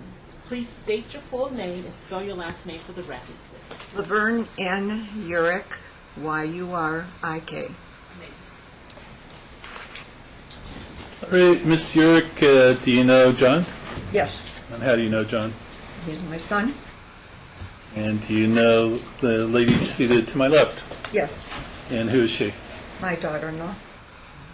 When did you first meet your daughter-in-law? Let's see. Mikey was 15 years ago. And 13 years ago, something like that. 14. all right. And how was your relationship at the start after you met her? It was good. A little apprehensive and so forth, but my husband and I both, were happy for my son. He was happy and so forth. When I first met Elena, she had told me about her mother, that she was homeless and that she was on the streets, more or less. All right. Let me ask you some questions. First of all, Can I have that taken off the record? I don't want. I don't think my mom is relevant to this case at all. Can you repeat your answer? Repeat it? Yes. Elena had mentioned to me about that her mother was homeless and that she was on the streets and she was very sick and she really didn't have a mom, and I felt empathy for her. Actually, that's not what she said. She didn't say anything about a mom. She just, I don't think what my mom's status has anything to do with this court case, and I would like that taken off the record, please. Your request is denied, and stop interrupting on things that are not even relevant. I didn't even type that as a note. It's not relevant. He is establishing foundation for this witness and what kind of a relationship you had. It isn't relevant to your divorce case. I deem what's relevant. I didn't even write it down, so you don't need to keep objecting and asking for things to be stricken. Go ahead, counsel. thank you. So just back up, where do you reside? I live in Colorado, Castle Rock. And do you know John to be a resident of Clark County, Nevada? Yes. And how long have you known him to reside in Clark County, Nevada? 87? To your knowledge, has he been a resident of Clark County since then? Yes. And do you come out to visit on occasion? Yes. How often do you come out to visit John in Las Vegas? Before this year, 3 to 4 times a year we'd come out. This year it's been more, Is there any reason that it's been more this year? to help him with the grandkids and things in general, house, and also part of our business. I've made deliveries and so forth. Now, do you speak to John on the phone on a regular basis? No, we email Email? Okay. and text. You told us that when you initially met Elena, your relationship, you described it for us. Did the relationship change as time passed? Yes, it did. In what respects did it change? It was probably a little bit when Luke was born. He's my first grandson, not my step-grandson. He's my first grandson. And it was at the christening, and I saw this very volatile person getting so upset because there were like 6 people being baptized at the same time. And I mean, it was just, she was just all upset. For a record, the volatile person that you saw was, Pardon me? who was the volatile person that you saw? Objection. That's not true. There weren't 6 people there, and I wasn't upset at all on his christening. You can't object to her answer. Okay, I can't? Okay. I already said that at the beginning. Oh, okay, I'm sorry. What if things are not true? You can ask her questions after I he's can't done, ask her and questions? I already Okay. said that too. All right. Did you not hear me when I said that to Okay. you? Okay, thank you. But I told you not to interrupt. Okay, thank you. I'm sorry I interrupted. I won't do that Okay, again. so what do we need to go over again? I just wanna make Don't sure I object can to the I wanna answer. make sure I can Stop answer the question. interrupting. Write down your questions Okay. because you get an opportunity to cross-examine. Do we need to go over anything else? Thank you for saying that. I'm sorry. I've said it 3 times. Hopefully you got it this I time. got it this time. Thank you, Your Honor. Right, so you were telling us about someone Okay, that was kind of yeah. volatile, I think. So is the then word. we stayed- For the record, who was that person? That was Elena. In what respects was she being, or looking to you to be volatile? What was her behavior that you observed? She was just, I've never seen her. She was so upset because the priest was taking other people for pictures before Luke and her family. And, I mean, it's a little thing, but it was really blown out of proportion. And, of course, you know, then that was that. So that sort of, you know, got a little upsetting. And then when we got back, my husband and I stayed at John and Elena's home. And I helped with the baby. I was so happy with the baby. And I did the cooking, the cleaning. I did the wash. I did everything I could to help her, and she spent most of the time up in her room watching TV and on Facebook. Now, at the time that John and Elena married, what was John's business or occupation? We were in the sign company. It was our family operation. And what was the operation doing business under what name? Signs West. And how was the company doing at that time? We were, well, for years we were doing very well. And when Can you the establish a time frame? Right. Can you give me years? 87, 87, through what point were you doing very well? I'd say up until about 6 years ago, Did, which would be 2012. did something happen at that time? We were not getting, we had a lot of accounts receivable. Some, like Home Depot and some of the big companies, were not paying us. And the IRS wanted payment, and we were forced into bankruptcy. And are you involved in the business at this time? Then, You, yes, I was. at this time? Oh, at this time, right now, the Right now. one I'm in, yes. What's the extent of your involvement in the business? It's called Signs West Las Vegas, and it's my company. And do you employ anyone in the company? My son, How long has that been the arrangement? us, a year and a half. What was the arrangement before that? I believe that was with, Signs West, of course, with Elena and John. That was another, Signs West Outdoor, I believe it was. Is that what you meant? Yes. Okay. And what changed about a year and a half ago that led to John becoming your employee? Elena had taken the money out of the account and closed it, so my son had no way to put in any of his sales or anything. And also the reason that account was there was because with a bankruptcy, my son really couldn't get credit. So I started the Signs West Las Vegas so that my son could have a place to deposit. But I am active in it also.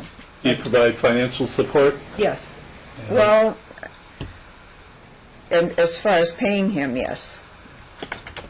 And how about to the family? Have you provided financial support to the family in the past? I have through the years so much. I bought Elena a car that cost $15,000. I put $10,000 on it. What kind of car was that?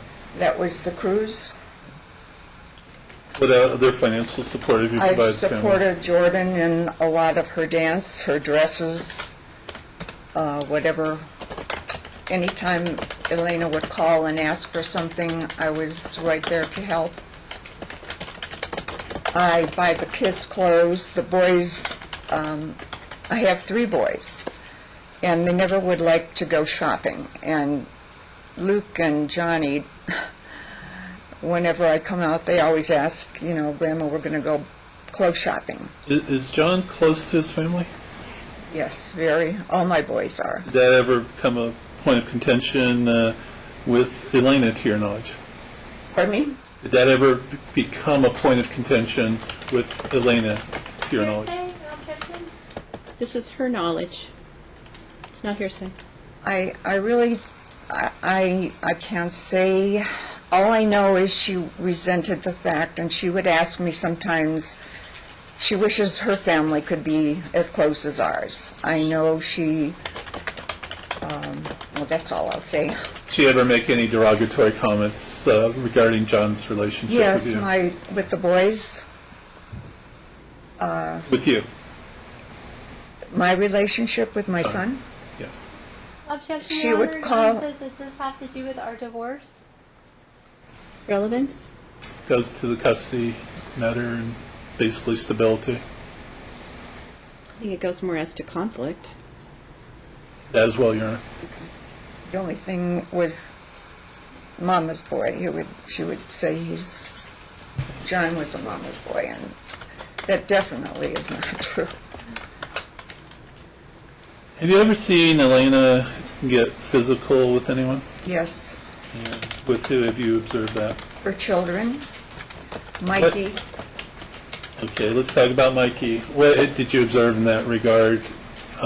She's pushed him in the early years, and then I'd say maybe 6 years ago we were in Cheesecake Factory, and I was with her and Luke and Mikey and Johnny, and in front of everybody she pushed Mikey against the wall because evidently he did something to Luke, which he really didn't. I don't know what. Did Elena say anything when she did that? She was yelling at him in front of everyone. Did that make you feel uncomfortable? Very. And Have you seen her be physical with any of the other children? Yes, with Luke. She's pushed him. She's pushed me twice. What were the circumstances? First of all, when did she push Luke? Luke, he must have been, I'd say 6 or 7. It was school-related. And what was going on prior to you observing her push Luke? It had something with homework and everything. It was in the evening. You And she couldn't understand why he didn't finish it. And she just kept grabbing him. You mentioned that she's pushed you on 2 occasions. she has. When would those have been? That was outside of a dance studio, and Jordan was really crying. She didn't want to go to the class. When was this? Boy. As best you can estimate, if you can't give us a Yeah, precise date. Jordan is 12 now, so I would say when she was 7. And what did you observe at that time? Jordan was really upset. She didn't want to attend the class. We were already there, and she was crying and going on. And Elena said she'll get over it. Just don't say anything about mentioning going home. Well, it didn't stop. She kept going on and on and on, crying as she didn't want to. And I said, by mistake, and it just because I said, do you want to go home? And she just blew up, and she pushed me. And this was outside of the dance, not inside. It was outside on the drive. Did she say anything at that time? Yes, she swore at me, yelled. From your observations, does Alina treat the children all equally? All the same? No. How not? Well, for example, I mean, through the years, yes, but this last, Jordan's birthday was in May. She bought her presents. Luke's birthday was just in June. He was 13. Not a single thing. And it breaks my heart as a grandma. I'm here as a grandma. I'm not here for Elena or my son. Believe me, this is my grandchildren. Now, have you observed John caring for the children since Elena left? Yes. Do you recall when it was that Elena left? Do I recall when? Yes.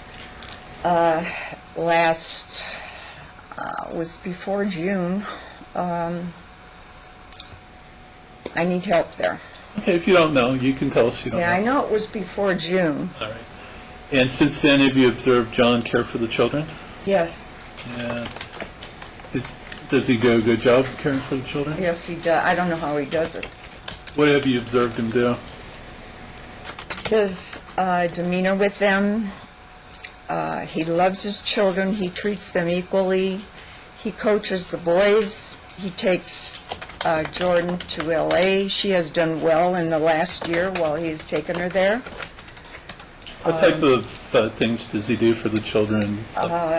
Packs his lunch, takes them to school, homeschools Jordan, does his work. When does he have time to do the work? All day and at night. He's there at night. And are these things you've observed during your visits Yes. to John? With this well, before that, of course, he still did all that. He still packed lunches, and he still took the kids to school. But this last year has been horrendous. Now, you tell us about observing Elena push the children. Have you observed her to speak to the children in any Always. manner that you thought was inappropriate? Always, I mean, the language hurt more than anything. I mean, it was, coming from a woman, a lot of language. Has Elena come to the house since this divorce has been ongoing while you've been there? Yes. And do you recall any period, any of those times that you had concerns about her appearance? Was a, Objection? Concerns about my appearance? Demeanor. I could maybe, I'm not talking about how she looked, I'm talking We had a about... time frame as well. Okay. I'm going to ask you yes or no, then I'm going to ask you when, if you say yes, and then we'll talk about the particulars. So has there been any times where she's appeared at the house where you've been concerned about her demeanor? Yes. And when would that have been? Objection, can you be more specific? It was February. If the witness doesn't understand the question, she will let us know. It February was in of... February of this year. Were you visiting Yes. at that time? I was visiting. What did you observe at that time? Objection, Your Honor, he's leading the witness. Okay. What did you observe is not a leading question. Your objection is overruled. It was on a Saturday night about 8 o'clock, and the doorbell rang, and John was upstairs in his office, and the kids were up there, and my husband and I were downstairs watching TV. I got up, and I answered the door, and it was Elena. She was very disheveled. She wanted to know she wanted to pick up the kids. It was about 8 o'clock at night. And, I mean, I have 3 boys, and I could tell by her eyes that she was high on something. What did her eyes look like? Objection. She can't tell if I was high on something or not. She's not a medical doctor. Just tell what you observed in totality, okay? Okay. Anyway, she just demanded that she wanted to take the kids. And I just stepped back and I yelled, "John, your wife is here." And that was that. But she really, then she called the police. When you say she was disheveled, what did you see that Her leads you to hair, that? just her everything, her clothes, her hair. You mentioned her eyes. What did her eyes Yeah, appear like? like I say, I mean, I shouldn't say this, but, my kids tried marijuana, my boys, when they were younger, so I know, I'm 80 years old, I certainly know when someone is not a normal demeanor coming to the house. Have you had any communications from Elena since the parties separated that raised concern to you? I was concerned because it was last August in 2016, and John told me there were some checks missing, and of course they were my checks, and I had signed a couple because if we needed to pay a supplier or whatever, I had to have checks with my son, and they were missing, and the only person that could have taken them would have been Elena, and she did admit that she took them. I was really upset. I called her on the phone, and I did accuse her. I said, "Don't ever do that." I says, I just couldn't handle that, for you to be writing checks out of, we're barely making it right now. Whatever you did, I do not ever want you to touch or steal the checks again. And she was whatever, denied everything, but she did send me a message. Did the message cause you concern? Yes. Why? Because she threatened me. And she said her grandchildren would never have anything to do with me.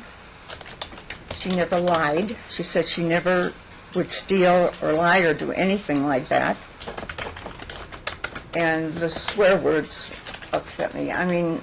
For 4 or 5 days, I was just, I wasn't surprised in that way. It's just very upsetting. In what way did she threaten you? She said, "I know where you live," and she says, "I will come after you." And what, did she call you any names? I can't repeat them. It's in my message. I'm sorry, I can't. I'll pass the witness.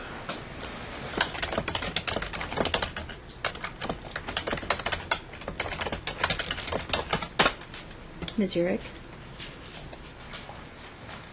Hey, how you doing? Can I just say one thing to you? I just wanted to tell you that I am grateful and thankful for everything that you've done for the kids. I'm not sure if you know that, but I want to say that off the bat. Okay. This christening you're talking about, there weren't 6 other people there. It was just our family. There were 6 couples with their children. Okay, well, I remember it being a really happy time. I wasn't upset about a thing then. I have pictures to prove this. Is there a way I can submit the pictures of everything to prove that what she's saying didn't happen? We were all getting along, and it was happy, and I would never yell at a priest. Oh my gosh. Okay, Ms. Urich, this is the time for you to ask questions. Can I testify to my own account of what happened? Not somehow? at this point in time. Okay, It's this witness who is okay. testifying. So Okay, I you ask a understand. I can question. only ask questions. I get it. At what point am I allowed to testify towards things? Is that allowed at any point? Didn't I mention to you that you would be? Didn't I mention Okay, to you no, that in your case in chief you would no, be you said testifying? I could ask her questions, but you didn't mention You if can't I could ask- testify while she's testifying. Okay. All right, but at some point I will be able to testify myself. If you've done all this legal research, maybe you should have Okay, researched I've how to been- do a trial. I've been doing my best to try to do as much research as possible. But Ask her a question. okay, ma'am, I just have one question. If you please, respectfully, if you could please help me out here. At some point, will I be able to give my own account, my own testimony of what happened during these events? I've already answered that question. If yeah, you're when- not listening, I can't help that. Ask this witness a question. I'm sorry, but you didn't say Ask when this I would be able to do witness that. a question. Okay. All right. During the time that you were helping with the cooking, the cleaning, and the wash, and all that, right? Did you say that was when Jordan was a baby? When Jordan was, when Johnny was, Okay. and when Luke was. You invited us out to help. Okay, thank you. No. She's still testifying. asked if You Michael can't was cut baby. her off, and you can't keep I only interrupting asked. me. Hey, So every be time I quiet. talk, you start talking. You will not do that any longer. When I talk, you don't talk. She was not finished with her answer. Your Honor, You stop talking at this very minute. Respect, Your Honor. Stop talking. Answer the question, please. Yes, I was invited when all the 3 children were born, and I did all the same things. I cooked, I cleaned, I washed. I did everything that I could to help her. And like I say, it was just, and she had a nanny besides. okay. And also, it was always up in her room watching television on Facebook. And it did get me upset. You know, here's a new mother, and that's it. I mean, she had a nanny and everything else. You know, when I was answering some questions, I was cut off at certain points. I'm just wondering when I am allowed to cut off the witness. Is that allowed? You But are I- never allowed to cut off a witness. Okay, but when I will cut off a witness if I Okay. think the witness is going beyond, and I cut you off a few times because you were going beyond. So Okay, it's yes, my I remember courtroom, being and cut I off. do that. Okay. That's my job. Okay. I just remember being cut off quite a few times. Okay. Okay, Miss Urich, Laverne, Miss Urich, what is the proper... Ms. Urich. Ms. Urich, is it not true that during that time I was recovering from a C-section and that I couldn't get out of bed, that I was under bed rest, and that's the reason why I was in my room? Is that not true? You didn't have a C-section on Luke. Yes, I did. You did on Luke. You're right. Your Honor, I apologize. You were right. Your Honor, every single one of them were C-sections. Okay. You want to ask her the question, or do you want to testify? Because what- if you don't what have I- any Bring it questions back for around. this witness, I will let her step down. Okay, I have lots of questions, but I'm... Then ask the I'm question. sorry, I just need a little bit of help because Ask I'm not the an attorney question. with the format. Ask the question. Ms. Urich, would you like be in denial of the fact that I had C-sections for these babies? Would you refute Yes, that? you did, Would- but would- Okay. We'll stipulate that Is all there three any children were way to not- Yeah, C-sections. that's Your Honor. fine. Thank you. Okay, so I'm Ms. Urich. Would it make sense for me to do cooking, cleaning, washing if I am bedridden from having a C-section operation to you? I don't think it would Is it- take 2 weeks to And actually- have that, especially with a nanny. Ms. Urich, how would a nanny make it so that I could get out of bed when Because the I'm supposed to nanny do it? was taking care of I'm the... asking the question, if I'm bedridden because the doctor ordered me to be bedridden because I'm recuperating from a C-section operation, how would I be expected to do the cooking and cleaning? Isn't that why you were there to help out? You were not bedridden. You were walking around the house. You were everywhere. And what do I say if that's not true? Ask the next question. The business entities that you've had with us and your son, can you please list the businesses that you're a part of? Right now? No, like our home marriage. Look, can you please list all the Yes, businesses my- that your son and you were affiliated Yes. We had Signs West, my son Mark, my son Mike, my son John, my husband and myself owned this for quite a few years until the bankruptcy, which was in, I believe, 6 years ago. After that, a year and a half ago, I started a business myself with Signs West Las Vegas. Continue. What are the other That's it. businesses? You asked me what, I'm asking you to list all of the businesses your son and you are affiliated with and have been affiliated with during my marriage. I just answered that. No, so that is all the businesses that you've had during our marriage with him? Yes, unless you can tell me. Okay, well, you don't have a business entity called Signs West Denver? That was way before you were even involved. Actually, it's not. I have. You were not involved in I Signs have West. proof that you held that business with him during our marriage. What year did you stop having that business then, if that's not true?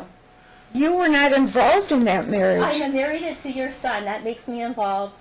Michelle was Okay, married to my argumentative. son at the time. You weren't. Okay, maybe at the beginning of it, but during the business, I'm asking you, what businesses did you have with your son during our marriage? And that is one of them. Signs West Denver was in a business during our marriage, was it not? Objection asked and answered. Was it not? What did you? No, it was not. Okay, was You not. Okay, weren't well, what involved. That was okay. in Denver. All right, what about When Urich did you- Industries, Ms. Urich? Pardon me? Urich Industries. Is Urich Industries a business you had with your son during our marriage? What has that got to do with you? Because businesses that you're affiliated with, John, Mr. Urich, also by marriage makes me affiliated. It was my husband and myself. It had nothing to do with Was your son you. affiliated with Urich Industries during our marriage, Ms. Urich? Yes or no? Yes, Okay, so why didn't you mention that on your list of businesses when asked? because I'm thinking of how you were No, involved. I didn't ask you how I was affiliated. I said what businesses were you and your son affiliated with during our marriage? Did I not? Why did you leave that business out, Ms. Urich? Because I didn't think of it as anything to do with you. Okay, well, Ms. Urich, what other businesses are you leaving out that you didn't think of? That, as far as I know, I just can't. I mean, we had. I have no clue. I don't know what This you. business, you don't know what businesses you're affiliated with? You don't have any clue what businesses you're a part of? I find that hard to believe. I would like you to list the Signs in businesses you're a part Denver. of. Objection, argumentative, compound, Okay, Ms. asked and Urich, answered. please Stay. answer the question of what businesses that you're affiliated with. Signs during our West marriage. Denver, of course, but you were not involved with that. That was defunct before you were even married to my son. Continue. What other businesses? Well, the one you just mentioned, obviously. Were there others? Well, name them if you have the I'm names. asking you to name them. Were there other businesses you and your son are affiliated with during our marriage. Objection asked and answered. No, she didn't answer it. She did not say all of her business. Okay. She's refraining from answering the question. Stop. Her business is not hostile. Stop. Calm down. Okay. She's hiding businesses, and so is my I am not husband. hiding anything, my They're hiding God. lots of money Calm and assets. down. Okay. Calm down. All right. Ms. Urich, Yes. I would assume that her next question would be whether your son had an ownership interest in any businesses. That is the relevant question to me, is whether or not your son had an ownership interest in any businesses with you during their marriage. These were all family businesses. My 3 sons and my husband and myself. The Urich Family Trust, it was nothing to do with Michelle. Don't worry about the wives. Okay. I just want to know if during their marriage, during that time frame, Yeah, you know, that if did she he would- own anything as far as a business interest during their marriage. Don't worry about their involvement, nothing like that. Just during that Okay, time yeah, frame. And they geez. got married August 30th, 2003. 2003. For the last 13, 14 years, has he had any involvement? Well, the as Urich far as Industries, ownership? yes, I remember that. Okay. So did he have an ownership interest in Urich Industries? Yes, but it was no money. There was no money. It was just a company, but no funds were ever in there. Stock maybe, but that was defunct. Okay. And I apologize, but if she would tell me the other ones, I would have to think. I don't know none of the businesses ever had anything to do with money. I know my son Michael had greyhounds, but the boys weren't involved with that. My husband and I,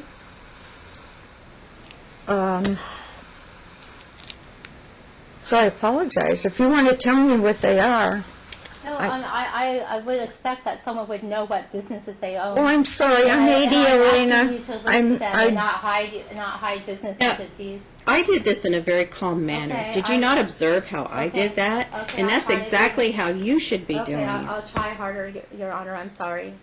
I'm You sorry, seem to take her to task I'm sorry. on things, but yet you want me to be flexible with you. I'm very sorry for being hard on her, but you have to understand that they are hiding assets and hiding income.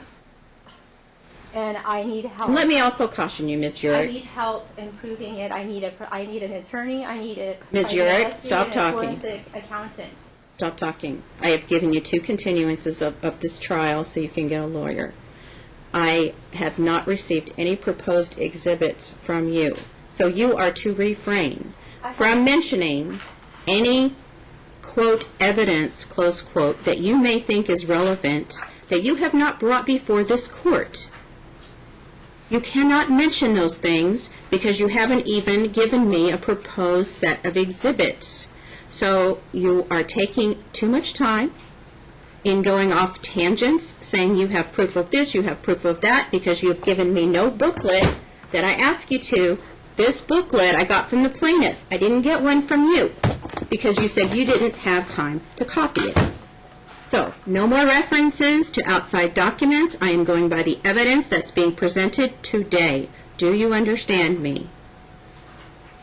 Ms. Urich? Yes, Do you I think that is- understand me? I think that is very unfair. I'm a pro se I am litigant. so sorry you think that is so unfair because you have had an opportunity to get a lawyer and I you have are to not. conduct yourself, and if you interrupt me one more time, Ms. Urich, I'm holding you in contempt of court, and that is direct contempt. Do I make myself clear? Yes. One more time. Now repeat back to me what I just said. If I interrupt you, that you'll hold me in contempt of court. Do you know what that means? Yes. What does that mean to you? That means that I'm in contempt and that I could be penalized.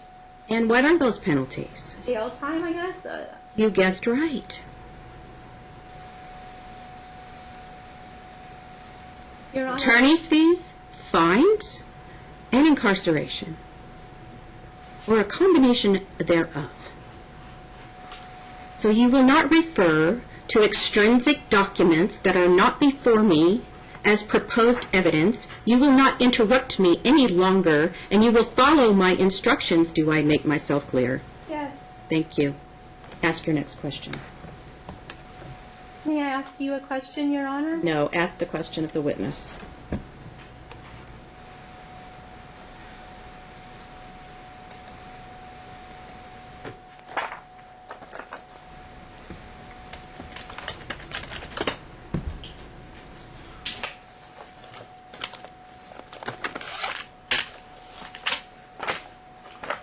Just give me one moment, please.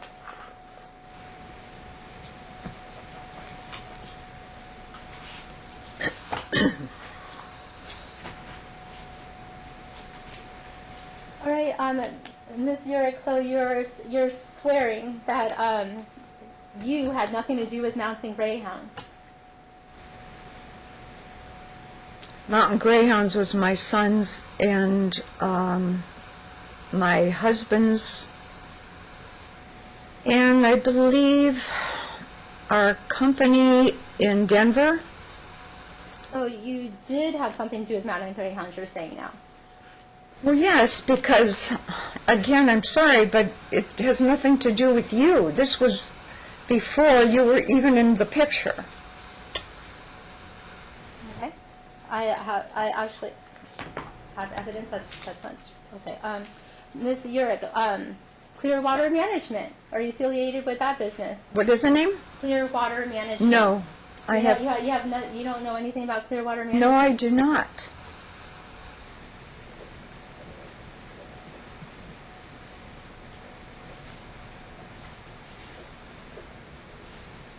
I have a list of every business that they're a part of, and I have so many things here, and because of different things, because of Nothing that this woman Because is it's- involved it's- in it's- is relevant.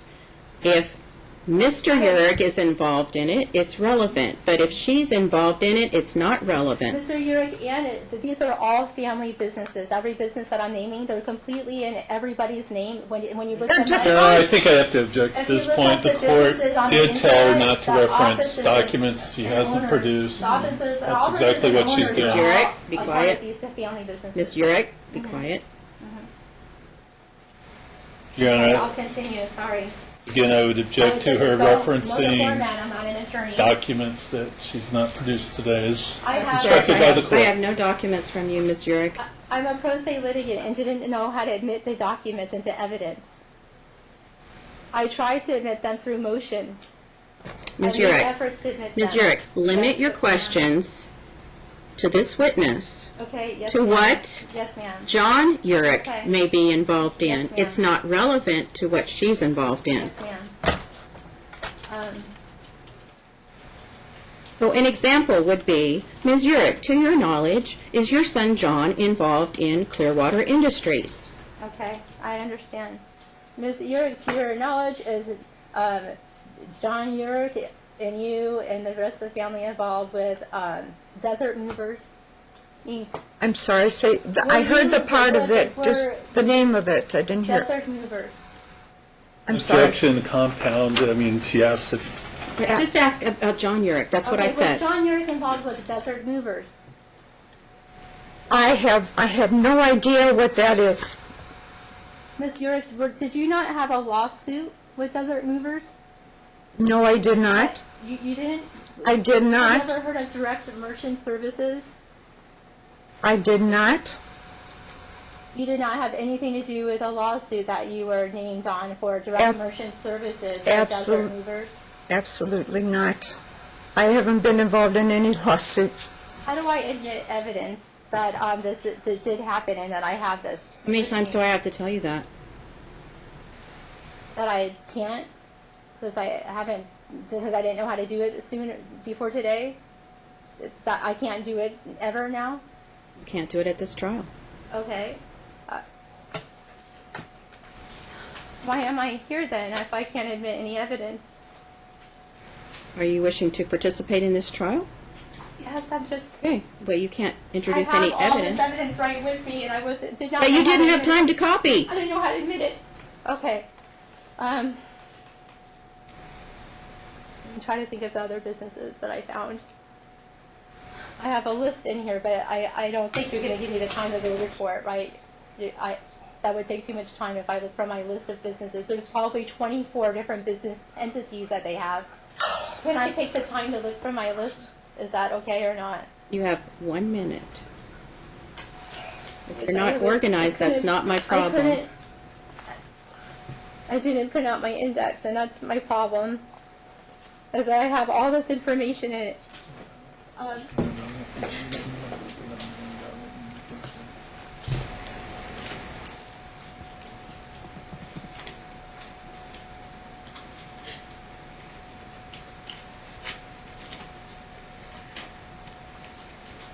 Okay, I'm just going to move forward and save that for the appeal. Ms. Urich, if you don't raise it at trial, you can't raise it on appeal for the first time. So I did give you a minute to look for your notes. I have a whole page of business entities, and it's very. I have a whole bunch of businesses. You Okay, have to fine, ask fine. it at trial. You can't raise it for at an appeal. I'm raising the question right now. Do you of all the business entities that John Urich is a part of? I'm raising the question right now. Is that the format? I read it that you're supposed to tell me the appropriate way to ask. Fine, the way you just asked it is fine. Okay. And it's been asked and answered. Okay. So, Ms. Urich, do you have any bank accounts with John Urich, or do you have any bank accounts, financial accounts with him? No, No? I have no financial bank accounts. I have a financial bank account, yes. Do you have any financial bank accounts under Science West Las Vegas that... That is my business. Okay. It has nothing to do with you, Elena. So is John an owner on that business? No, he is not.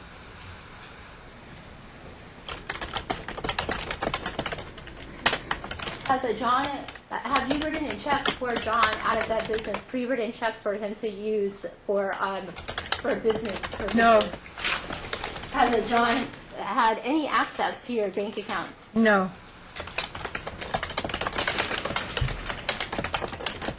So you're saying that you have not pre-written checks for him to use for business purposes? I have. For my purposes, if I have to pay a... business, he doesn't have access. Objection, argumentative. Sustained. Go ahead and answer the question. If I have to pay a supplier, I leave a couple of checks that are signed that you have taken with my name on it, and you had seen that. And I have made deliveries and so forth. Of course I have checks. How many bank accounts do you have under Science West Las Vegas? One.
Next question, please.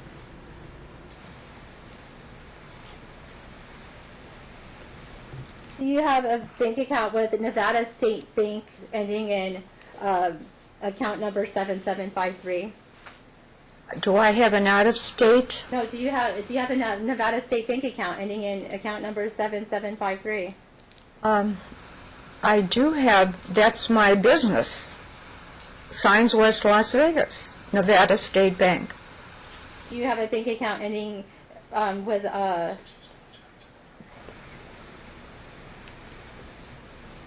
do you have another bank account ending in 7760? I don't know the numbers. I have one bank account, Signs West Las Vegas, Nevada. Do you have any vaults or safety vaults where you're hiding assets or money? Can you say Why that? is that relevant to your Because, divorce case? I have an email of Ms. Urich and John talking about putting things in a vault and somehow and maybe taking $900,000 and putting it under someone's name to hide it from this direct merchant's case she was in. Going That's to what we object were. to her referencing an email which has been produced. And Sustain. Next question. Elena, No, don't answer the question. I sustain the I objection. do have this email, just didn't know how to I get it. I'm sustain the sorry. objection. Okay. Next question. I'll move forward off the bank accounts. I found 24 bank account numbers that are recent. Ms. Urich, do you have any stocks and bonds with any of these companies? objection is No. to Ms. Urich. When there's an objection, please stop.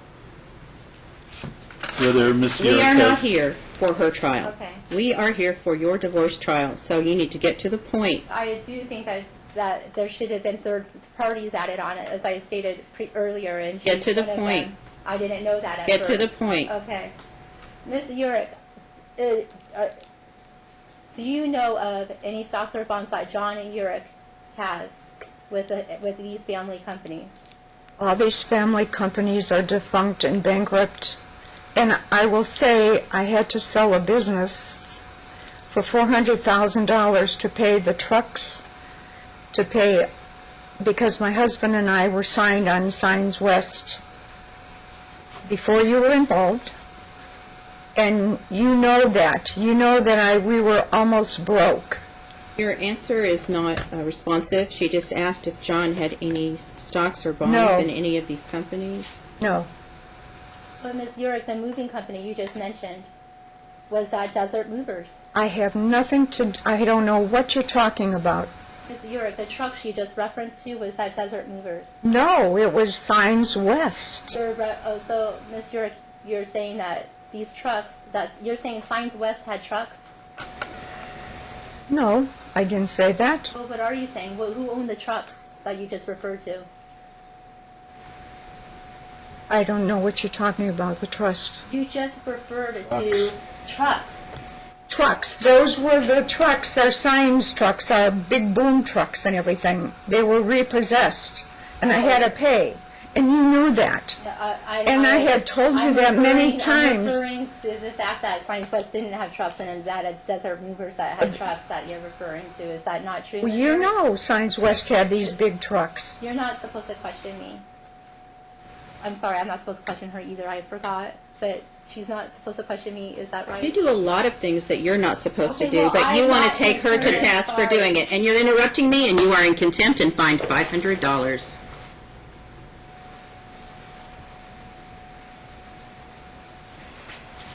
Ms. Urich, do you have any knowledge of any gold coins that your son has got bought? Any what? Gold coins. Do you have any knowledge of gold coins that may have been bought by Mr. Urich? No. Ms. Urich, is it not true that there's an email talking about a gold coin that you bought with him? Objection. Ms. Urich, That's my again, coin. stop. You're referring to extra documents that are not before me as proposed exhibits. I already explained to you that if you did so, that would be another contempt of court. The first contempt of court was for you interrupting me. The second contempt of court is for you continuing to reference documents that you have not presented before me as proposed exhibits. That is your second contempt of court. You are sanctioned another $500. The next contempt of court will result in your incarceration. Do I make myself clear? Should I be afraid to question the witness so I don't go to jail? You need to go by the rules. I am doing my best to go by the rules. Don't I'm not an attorney. Stop with the waterworks. Okay. You know exactly what you're doing. Right. I will try harder to follow your rules. I am sorry for breaking your rule. I didn't mean to break your rule. I'm just not familiar with this process. I have and told it's you. difficult. I have told you what the process is, and Okay. you choose to ignore it. I'm sorry, Your Honor. I'm not trying to ignore it. I'll try harder. It's up to you, Ms. Urich, whether or not you want to go to jail. I don't want to go to jail, Your Honor. Then stop being in contempt of court. You are Okay. in direct contempt of court. When you interrupt me, when you reference documents that you have not set before me as proposed exhibits, okay, and you I keep understand. referencing them. I'll stop referencing them. I'm sorry, Your Honor. I'm sorry, Your Honor. I really needed representation. You had plenty of time to get it. I gave you 2 continuances of this Alright. trial. I'll try to follow your rules, Your Honor. Okay.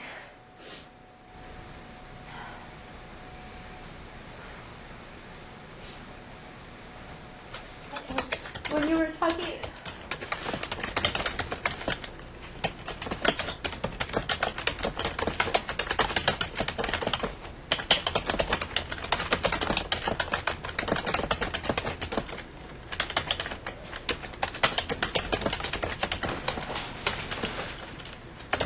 When you were talking about the event that happened at the Cheesecake Factory with my son Michael, do you recall what you said about that? Do I recall? Yes. Okay. Well, I wrote down that you said that you were talking about what had happened, but you had wrote down I really don't know what, and I'm not really sure if he really did it or not.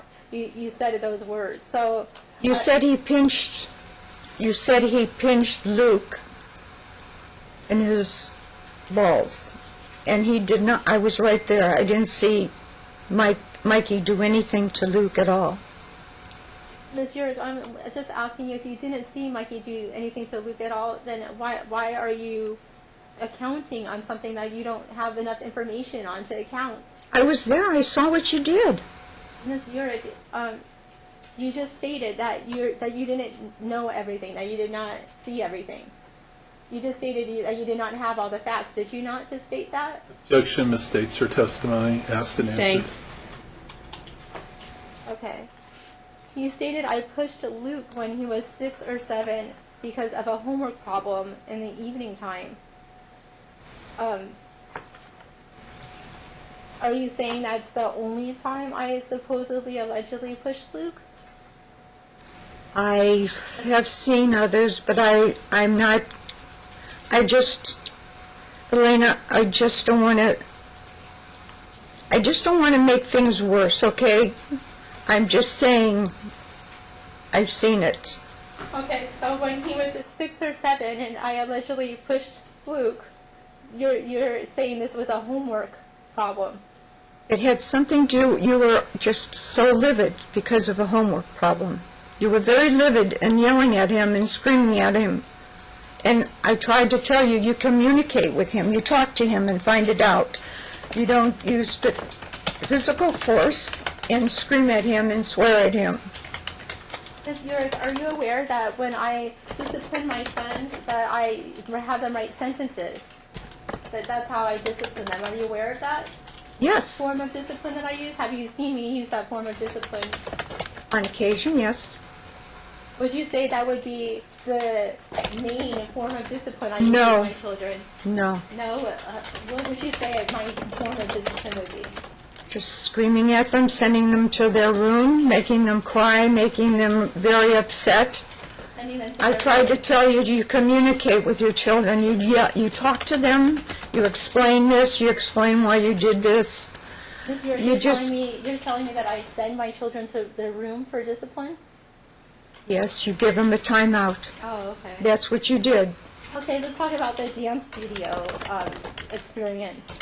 You said that I pushed you, right? Yes. Okay, why? What happened? What elevated to the point of me allegedly pushing you? You were livid because I had mentioned to Jordan, do you want to go home? After you had told me prior to that, when she was crying, this was about half hour way before that she said she's a little upset about going to the class, but she needs to go. And then when she got there, Jordan still was crying, and she was crying really hard. And you just said, she'll go out of it, just let her alone. So we'd be standing there. Finally, I said, maybe she should just go home. And Jordan said, yes, I want to go home. And you got so livid, you were pushing me and pushing, and you were yelling at me outside of the dance studio. Ms. York, I asked you specifically what led to me pushing you. She'd already What was said or testified done to that. led to me pushing you? Like, why would I, what you said doesn't have a, there's no You couldn't reason why control someone- yourself. To the You- form of the question. Someone wouldn't push someone Asked and because they answered. were upset a kid was crying. I'm wondering what you're saying led me allegedly to push you. You were mad because I had mentioned to Jordan about going home. Okay. And Ms. Urich, how did you get home that day? I drove, Was I in the car with you? yes, Okay, so after you were pushed by me, you drove in a car with me? yes. What happened on the way home in the car? I didn't say hardly anything to you. There was no So you're conversation. saying that after I pushed you, we acted like nothing had happened after that? Well, I didn't say that. I said I didn't say a word to you. I wanted to get home. Okay, so I just want to make sure that we're clear. You're saying that I pushed you, and I violated you, and then we drove home, and there was nothing said or promised No, later. we after were that. at the Grandview. We stayed at the Grandview. I dropped you home and I went to the Grandview. And there was another occasion you pushed me.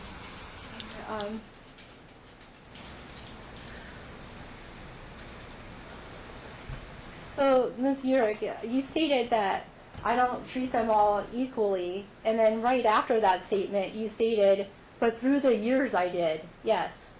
No, I So did- which one is it? Did I treat them I didn't equally, say or that. did I not treat them equally? Let her finish her question. Okay. And then Which one answer. is it? Because first you said I didn't treat them equally, and then the next statement you said was through the years I did, yes. Objection, So which one misstates her I'm just testimony. wondering which statement is the accurate one?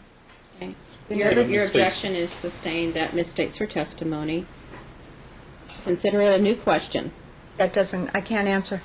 Consider it a new question. Did she treat the children the same over the years? No. Parents going to school for the boys with parents, when you had to go for a teacher conference, when the boys were playing football. Ms. Garrett, when was a teacher conference done that you know about? Well, there were quite a few. When? Tell me one. Tell me one teacher Well, conference. have that you know been to a about. teacher conference this last year? I haven't can't been- answer you, I'm I sorry. can't ask her a question. Yeah, You're just testifying of your own personal knowledge. You just Okay. mentioned teacher conferences. Name one that you know about, that you just mentioned you know about. Just name one time. One conference that you supposedly know about. my son went to all the conferences. No, that's not what I'm asking you. I don't have an exact date. You mentioned that there was a problem with teacher conferences with me. I want to know where that problem was. That you didn't attend the teacher conferences. My son did. Which- You did not. I don't have a date. Ms. Urich, is it really true that you just don't know what you're saying right now, that you don't really have the I facts? don't know the dates, Elena. Ms. Urich, is it actually true that you actually don't know the facts of what you're referring to? I know that the children had teacher conferences because I was visiting at the time. Ms. Urich, I'm not referring to this last year that I wasn't allowed to go to the teacher conferences. I'm not referring to this You last were year. allowed to No, go. I wasn't. Mr. Urich completely lost. Stop. Sorry. Do not argue with the witness. Okay. Ask a question. She has asked and answered Okay. the parent-teacher conference question. Move on. Okay, Ms. Urich, you mentioned Luke's birthday. I didn't get him a single thing. How do you know what I got him or didn't get him? Is it possible that I got him something that you don't know about? I can't answer that. I could only say Is a it possible- question. Is it possible I got Luke Yeah, presents that you yeah, didn't know she's about? interrupting the witness. You are interrupting the witness. Sorry. Is it possible? All I know is Jordan received a lot of presents that she told me, and Luke did not receive any. Ms. Urich, Luke didn't receive any to your knowledge, correct? Pardon me? Luke didn't receive any to your knowledge, is that correct? Yes. Does that mean that Luke didn't receive any at all? No. Okay, thank you.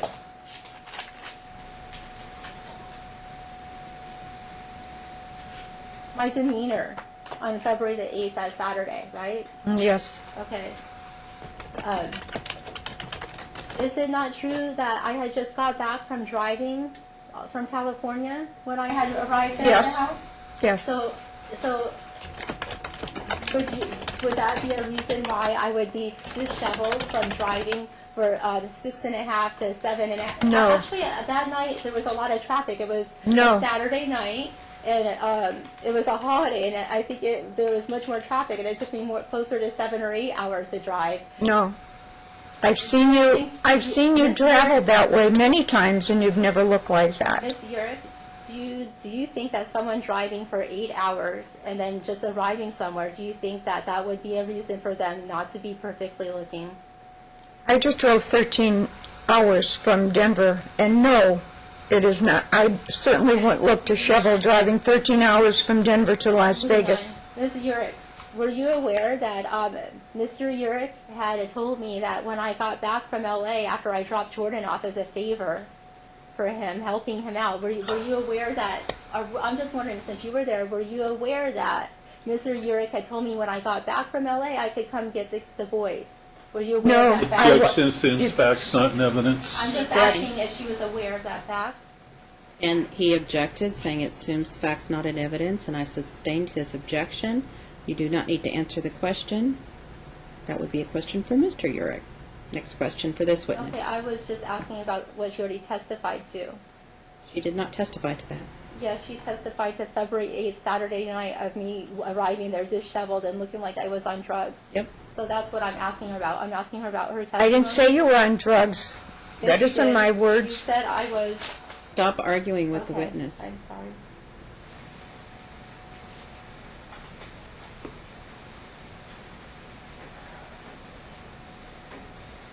Referring to your testimony from February the 8th, were you aware of the fact that Mr. Urich had said I could pick up the boys on my way home from LA? Were you aware of that fact? Objection, Your Honor. Assumes facts not in evidence. Sustained. Okay. You stated that there was something wrong with my clothing from that your testimony previously. I'm wondering what was that thing what was wrong with my clothing that day? You just were disheveled. Your shirt was way over onto the side. It just looked like something you had just... You were just like your clothes were so rumpled and wrinkled, and your face, usually you look presentable. Your face was all messed up. Your eyes were, your hair was, it was just, I mean, I opened the door and it was like, it just hit me. Okay. And you called the police. You called the police. Yeah. Okay. And I'm sure there is a record of all that also. The police were called, I think, 5 times in a short time, and there's a record of all that. Okay. The checks that you were talking about in your testimony previously, were they ever cashed? No. Okay.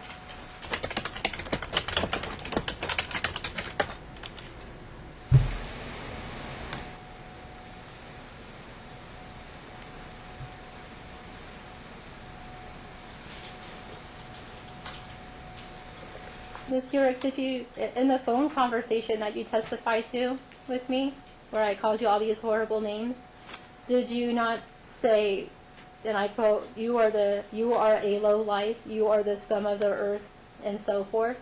I said that? Yes. No. You even mentioned in the thing you could hear fear in my voice, and that you know where I live and you will come after me.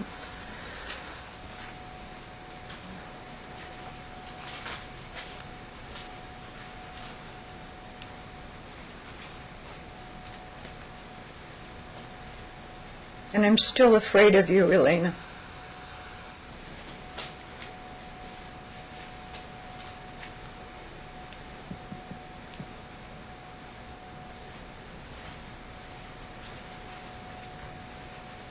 Isn't it, Ms. Urich, isn't it true that there isn't even a fraction of evidence that supports any of this testimony of yours? I'm sorry? Isn't it true that there's not even a fraction of evidence that supports your testimony? That there's no concrete evidence Which testimony? Isn't it true that this is all your recounts and you have no evidence at all supporting any of these things that you've said? Isn't that true? Well, I have a little bit of evidence from the police. The policemen were there. Your Honor, am I able to subpoena the police officer's testimony? Discovery is closed.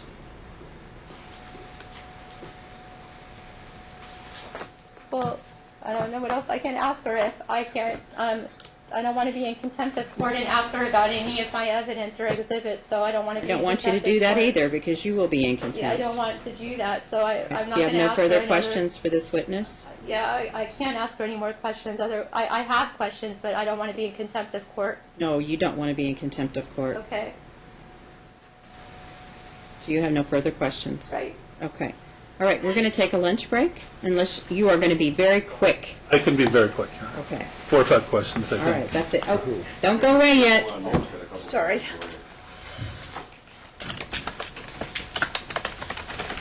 Only 4 or 5 questions, because we've gone way past the lunch break.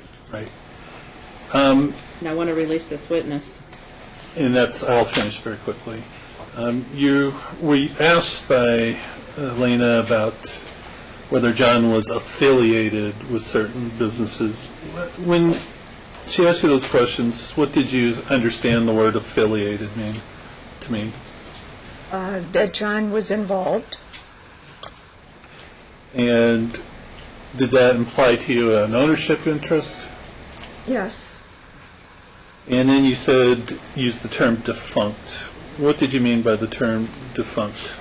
When we had the bankruptcy in 6 years ago, no matter what, the Urich Industries, all that, and it was really stock in the family, and no one got anything.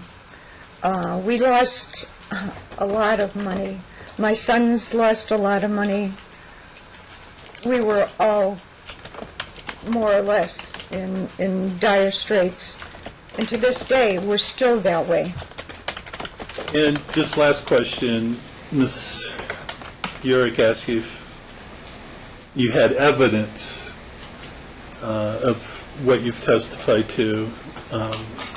Do you have text communications on your phone that you could show I have the court? the text that Elena sent me, yes, in August of last year. And we didn't produce it before then, so I'm not going to offer it, but she asked you if you didn't have evidence. You have that. I have that.